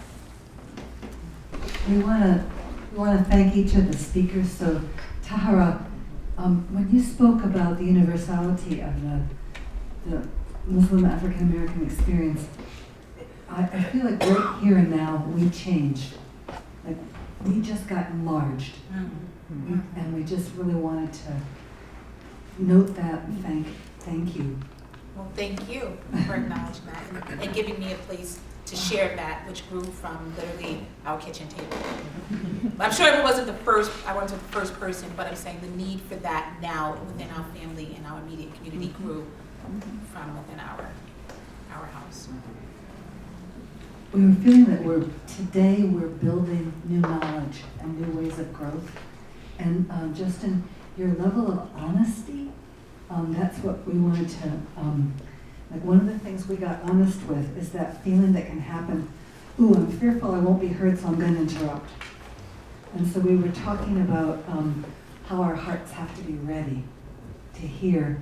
And one person said, just to embrace the next level of conversation by asking, is there more?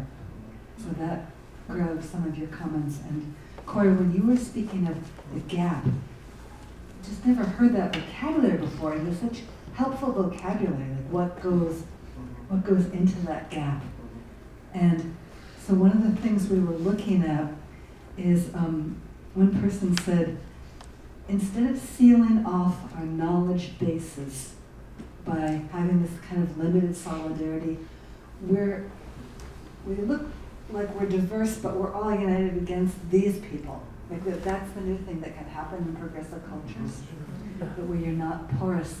So we have this image of like extending a atmosphere of we are in one inextricable mutuality, this web of life, and that if you carry it with you wherever you go, there's almost a new kind of safety and an openness to growth.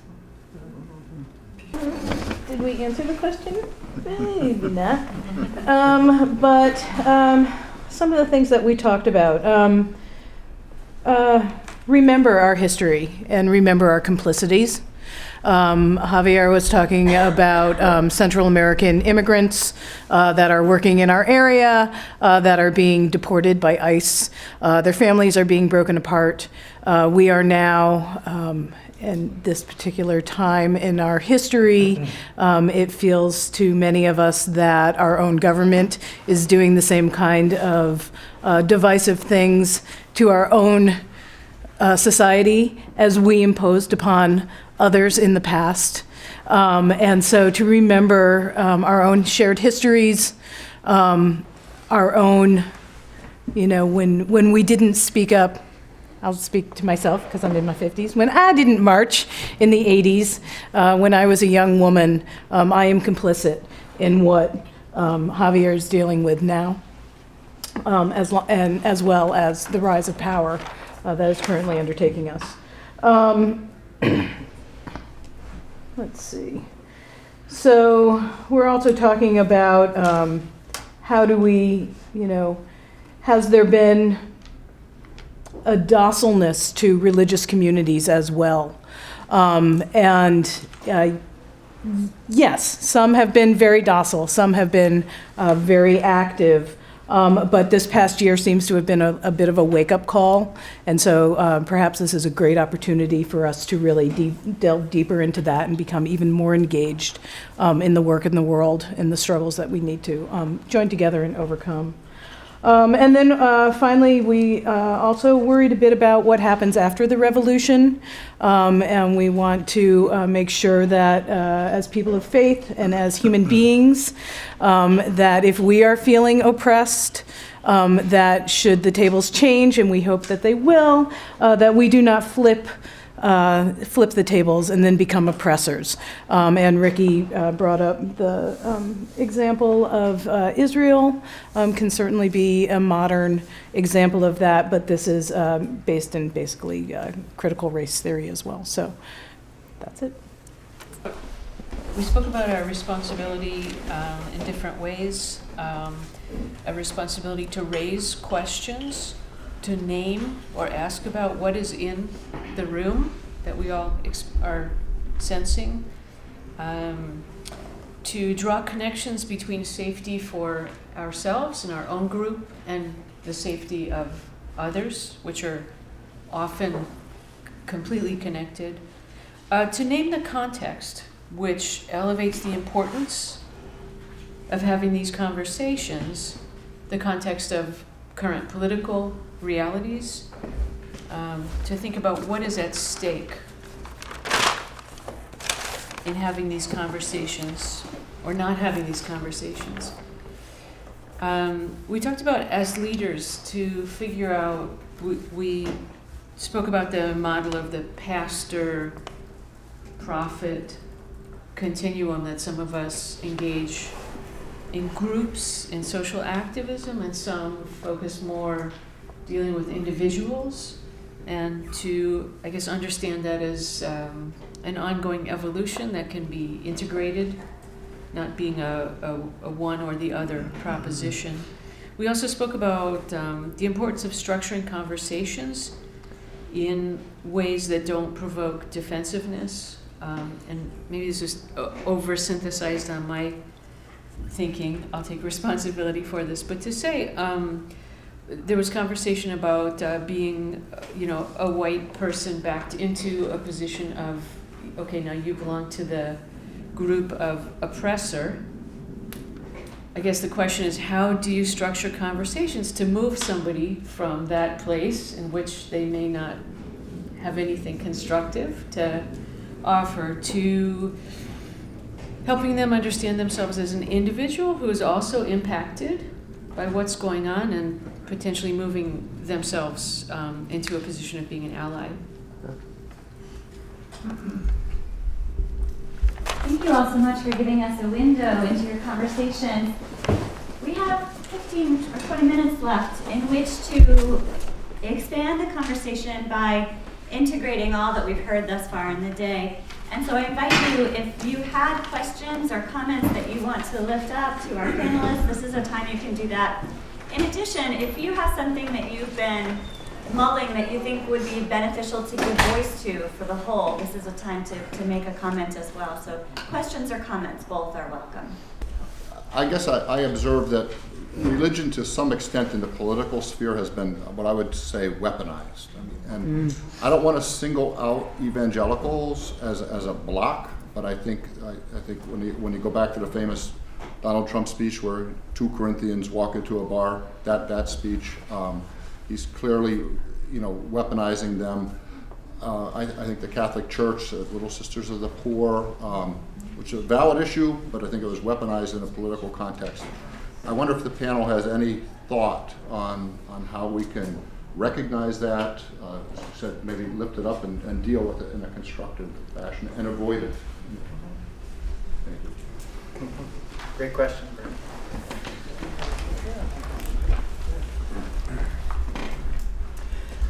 That's a great question, Bernie. A lot of this, I think, again, sort of depends on religious literacy for us to not only be aware of what our own traditions say, but also have some sense of what other traditions say. It's very easy for people who are familiar with texts and traditions to say, oh my gosh, that is absolutely not what that means. Completely ripped out of context, completely distorted. But if people don't know, it's very easy to just sort of go, okay. And I think that's a definite challenge. I think it's also important to remember that even within the evangelical world, there's a very interesting and very positive movement of very younger, socially progressive evangelicals. And oftentimes they get lumped into. There's a huge difference between fundamentalists and evangelicals. Fundamentalists tend to be more of what you might associate with Fred Phelps and the Westboro Baptist Church, like an extreme kind of hatred in that way. Many evangelicals they want to keep Jesus and they want to keep the Bible as the core of who they are, but many of the younger college students would be open and affirming of LGBT people. They care about the environment. They believe in social justice and many of the other things that we would think of as more liberal mainline churches. So that's sort of actually, in my estimation, one of the most exciting things to be happening in American religion right now. And they're the ones that are standing up to say, that's not, I'm not buying that brand of evangelicalism. So you do have the old guard who is still taking scripture passages and turning them into weapons to beat people, which of course is a terrible thing to do. But there is this rising awareness within their own community, just as it is in ours, that's not the way that texts are supposed to be used. My only thought is organize.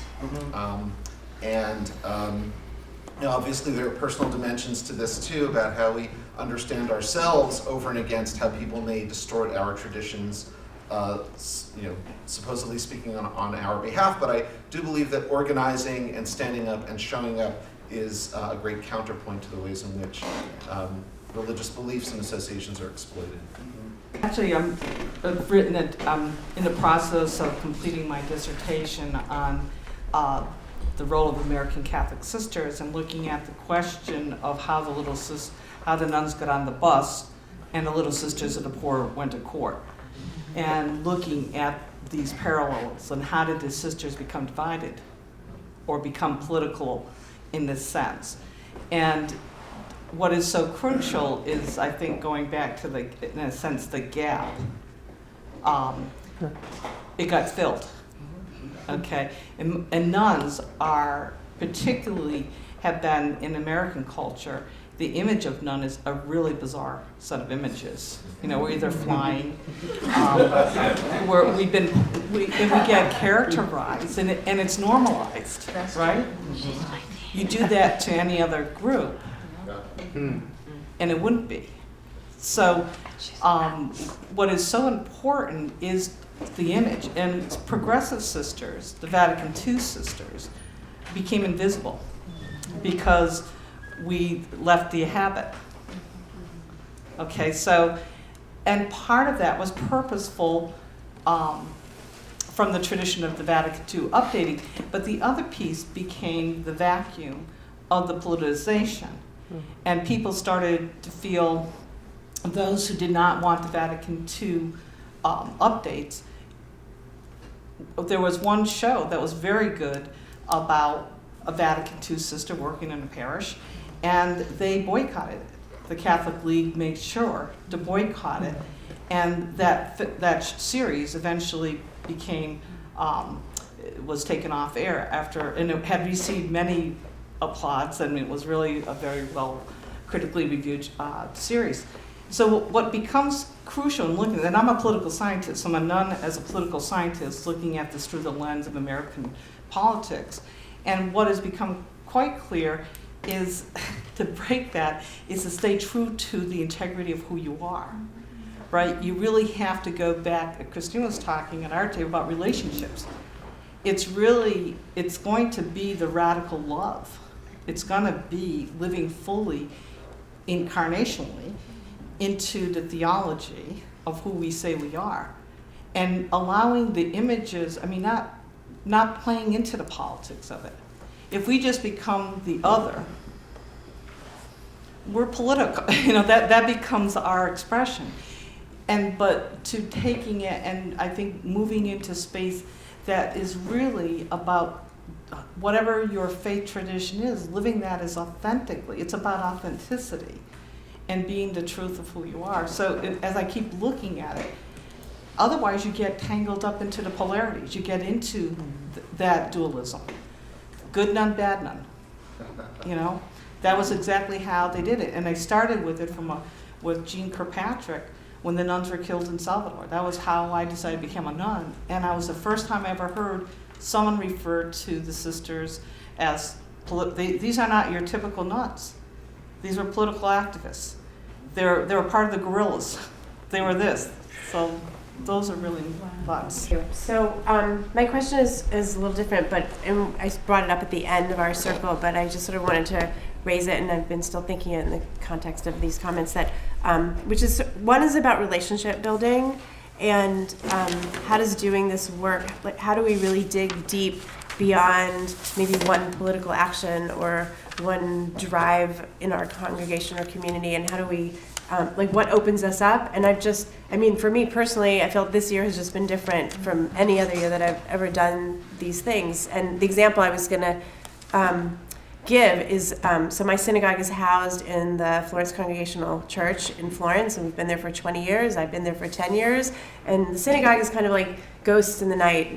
We call ourselves like church mice, like don't be seen. I flip the picture of Jesus over. There's only one. There used to be upstairs, and they flip it back, for our Sunday school. But this year has really been different. And one of the projects that started for us on Rosh Hashanah was collecting money for water filters to send to Puerto Rico. And I was just and it's just been this I'm just in a whirlwind the last few months of how it's just transformed my own life, and it's gone from and so the synagogue and the church, we're doing this project together, and Alex is here from the church, and he's been really involved in coming into the church and sort of having them wake up and do things differently. But Pastor Irv Gammon, who's not here right now because he's collecting a check at the Williamsburg Middle School because they're raising money for us also, and I was going to meet him, but we decided to do different things today.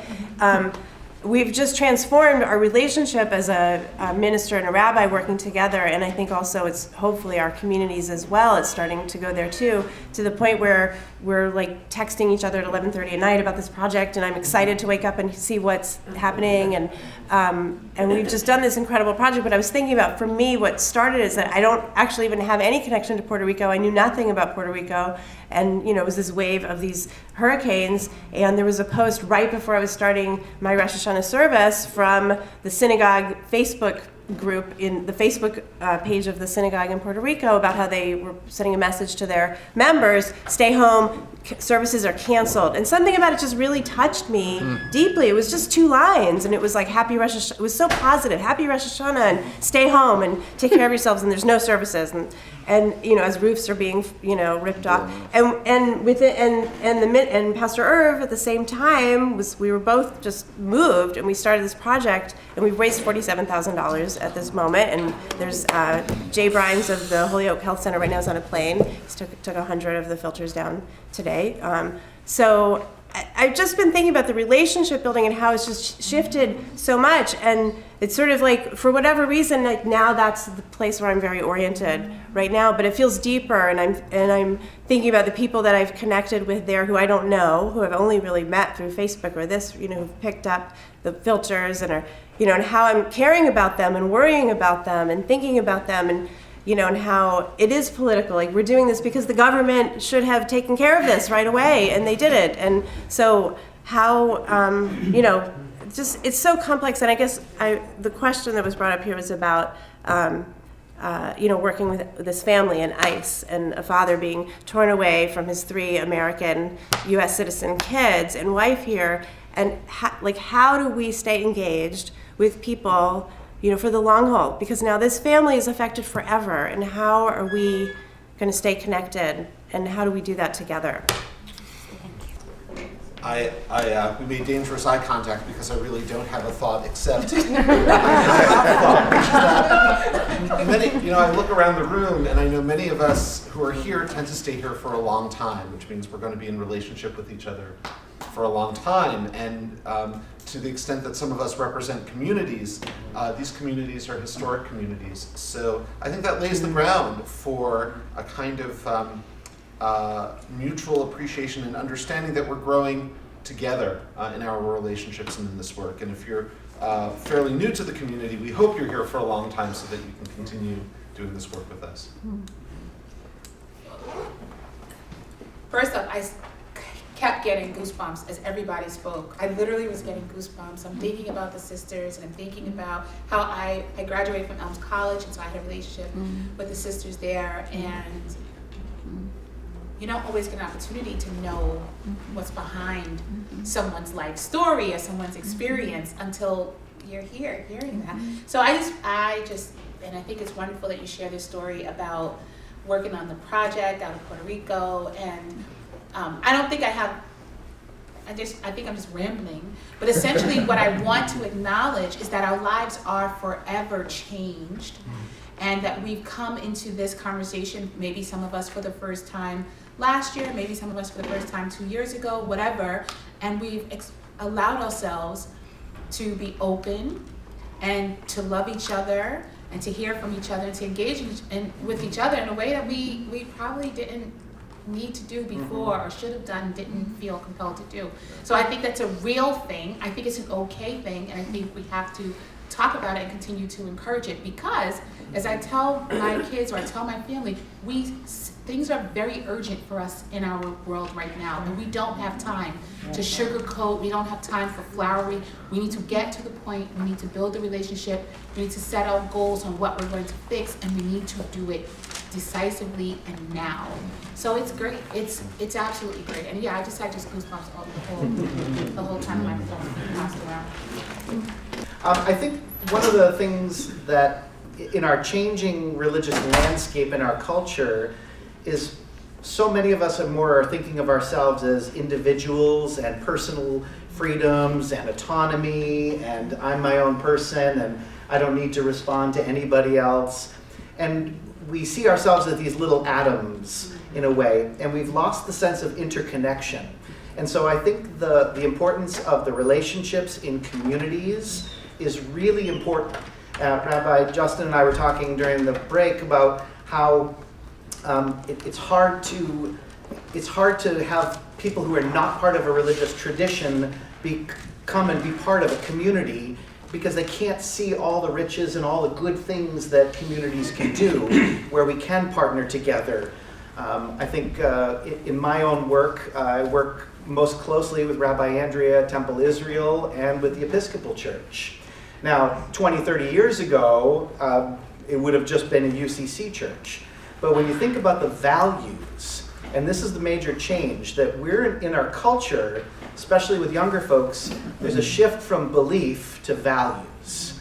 And so this is where the rubber hits the road. This is why social justice activates this for the young generation. So when we as religious leaders are able to communicate our values about what we believe, and then even more, show them how we live it, that's what creates that long haul. And there's lots of people within religious communities that are doing this work. Bishop Doug Fisher in Western Diocese of the Episcopal Church, he and the Massachusetts Conference of the UCC, we're passing resolutions to be in a formal partnership with each other, because a number of our towns have an Episcopal Church and a United Church of Christ church that are healthy and vital, and why not partner together and work on things in a more formal way? Never would have happened, 20 years ago, but this is happening in communities already. And so for people who are outside of religious communities, it's really a great thing to be part of, because religious communities not only have power and space and money, but they've got the people to really make things work. First off, thank you to everybody. Everything that you shared was just so insightful. I wanted to make a comment around privilege, and I'm so glad that it came up both on the panel and then in the smaller group discussion. But I think one of the areas of privilege that hasn't really been addressed is the fact that acting or not acting is a privilege, right, for a lot of individuals. And for a lot of individuals, they don't necessarily have that privilege, right? It's they could literally be killed if they do act, or be deported, or so on and so forth. And then you do have other people that they will be killed regardless, right? And so they do act. And I think another part of that, this is the final part of the comment, I promise, and I think is so important for us to address within ourselves and within our own communities, right, is the fact that even when we do act, that doesn't necessarily mean that we're still not gaining privilege off of that oppression, right? As a male, no matter how much I stand up against patriarchy, sexual assault, all different forms of patriarchal violence, I will still benefit off of every single woman being killed, being raped, and so on and so forth. And so I think it is important for us to have that conversation, because it kind of brings it to light of how serious this situation really is, and how how we need to challenge ourselves every day to not just act in the way we always have, but also how do we continuously grow and challenge ourselves in our own communities and do more and more until we don't have this problem anymore. Okay. I just wanted to thank you for bringing up the issue of how do we talk to our children? And I'm really thinking about my grandchildren. Yeah. And I'm dreading it. And it's already happening. Why is there all this Christmas stuff? What is all this about? What is this Happy Easter, Well, why don't we do this? And it's very hard. Yes, it is. I mean, I'm really very troubled and trying to go through the weeds as to some kind of an answer. It's very difficult. Yes. Or we're in the house talking to our parents and they say, shh, shh. And I grew up like that in the house. Shh, shh, shh. Don't let the children hear. Very hard. Yeah, you're right. Thank you all so much for your wisdom, your commitment to being a part of this conversation, for your preparation and your gifts today. Could we take a moment to thank our panel?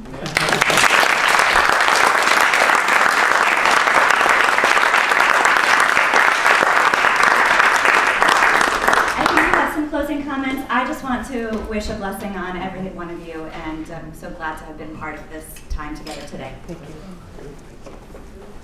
Thank you. So once again, thank you to panelists and to everyone who's participated.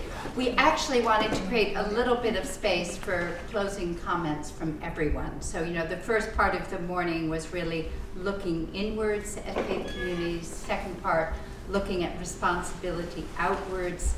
And want to have take a little time right now to just speak to what you're taking away from the day. And hopefully some new thoughts, what new insights emerged for you, or new spurs to action emerged for you. And I'll just quickly share one for me that's just been sort of running through my mind as I listened throughout the day, that there was a lot of talk about this 99% of our DNA that we share of what's universally human, and how we come to see that and come to understand that across our differences, perhaps spurred by our differences.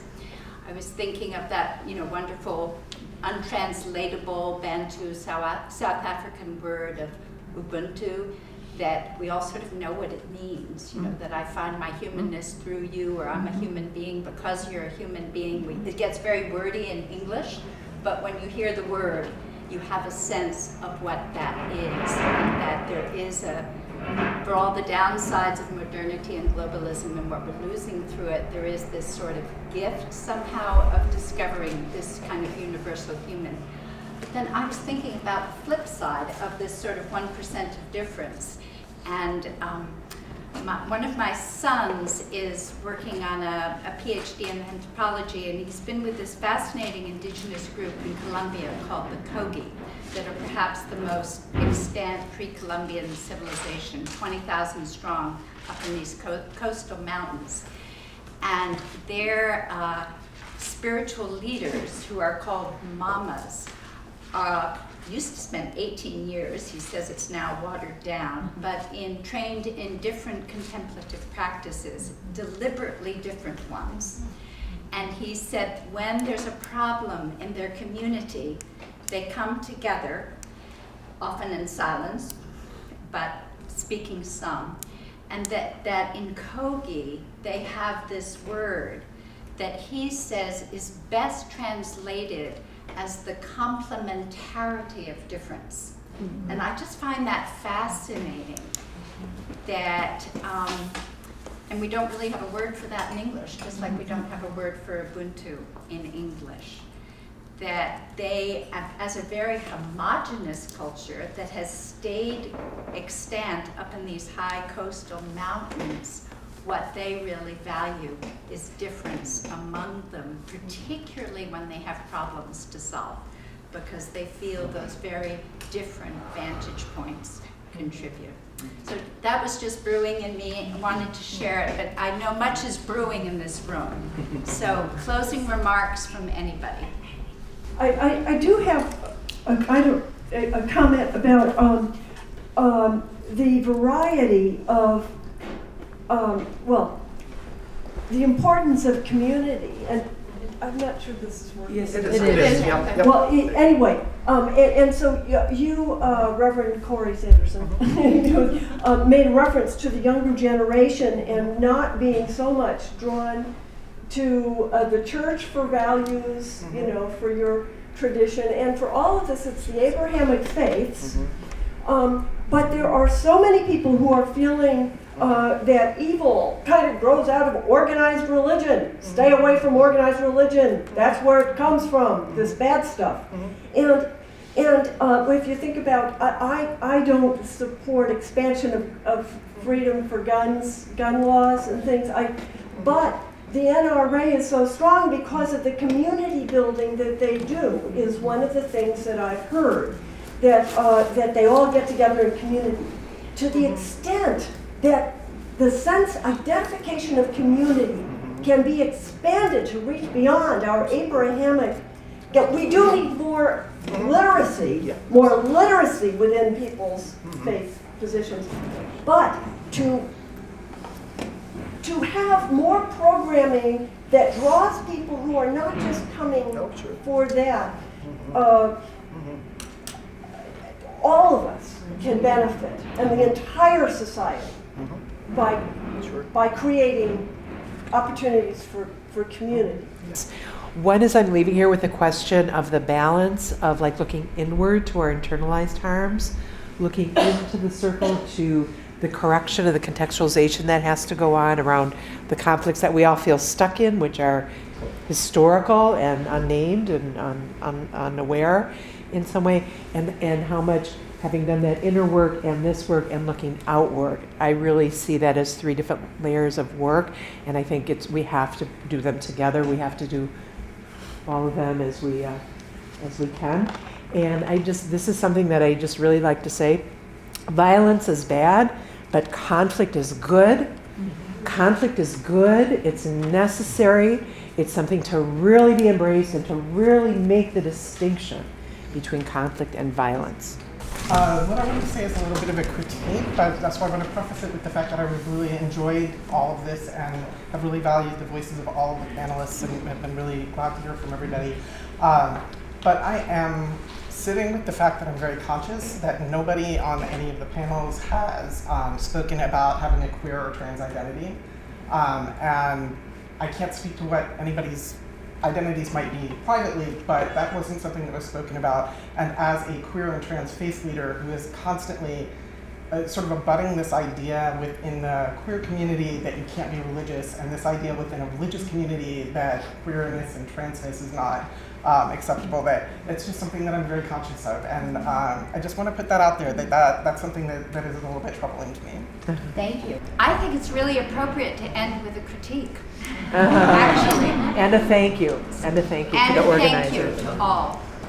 And there is a room nearby for Friday prayers. There is, and before that I just thank everybody who spent their entire morning and a little bit of their afternoon with us. It takes a lot of commitment to building inclusive communities that you all made so much time for us today. So thank you to all our speakers, thank you to all our facilitators, our moderators, and thank you for your remark. And I would just like to say that that was something that we had tried to actually consciously organize around. We really had hoped that there would be somebody, and you were actually one of our potential speakers that we had thought about. And so, but because of, again, our own constraints, we weren't able to facilitate that, but hopefully next time we will be more accommodating. Another thing that we did also grapple with was the fact that we were being sort of Abrahamically exclusive in that there weren't other faith communities like Buddhists and Hindus and Sikhs and others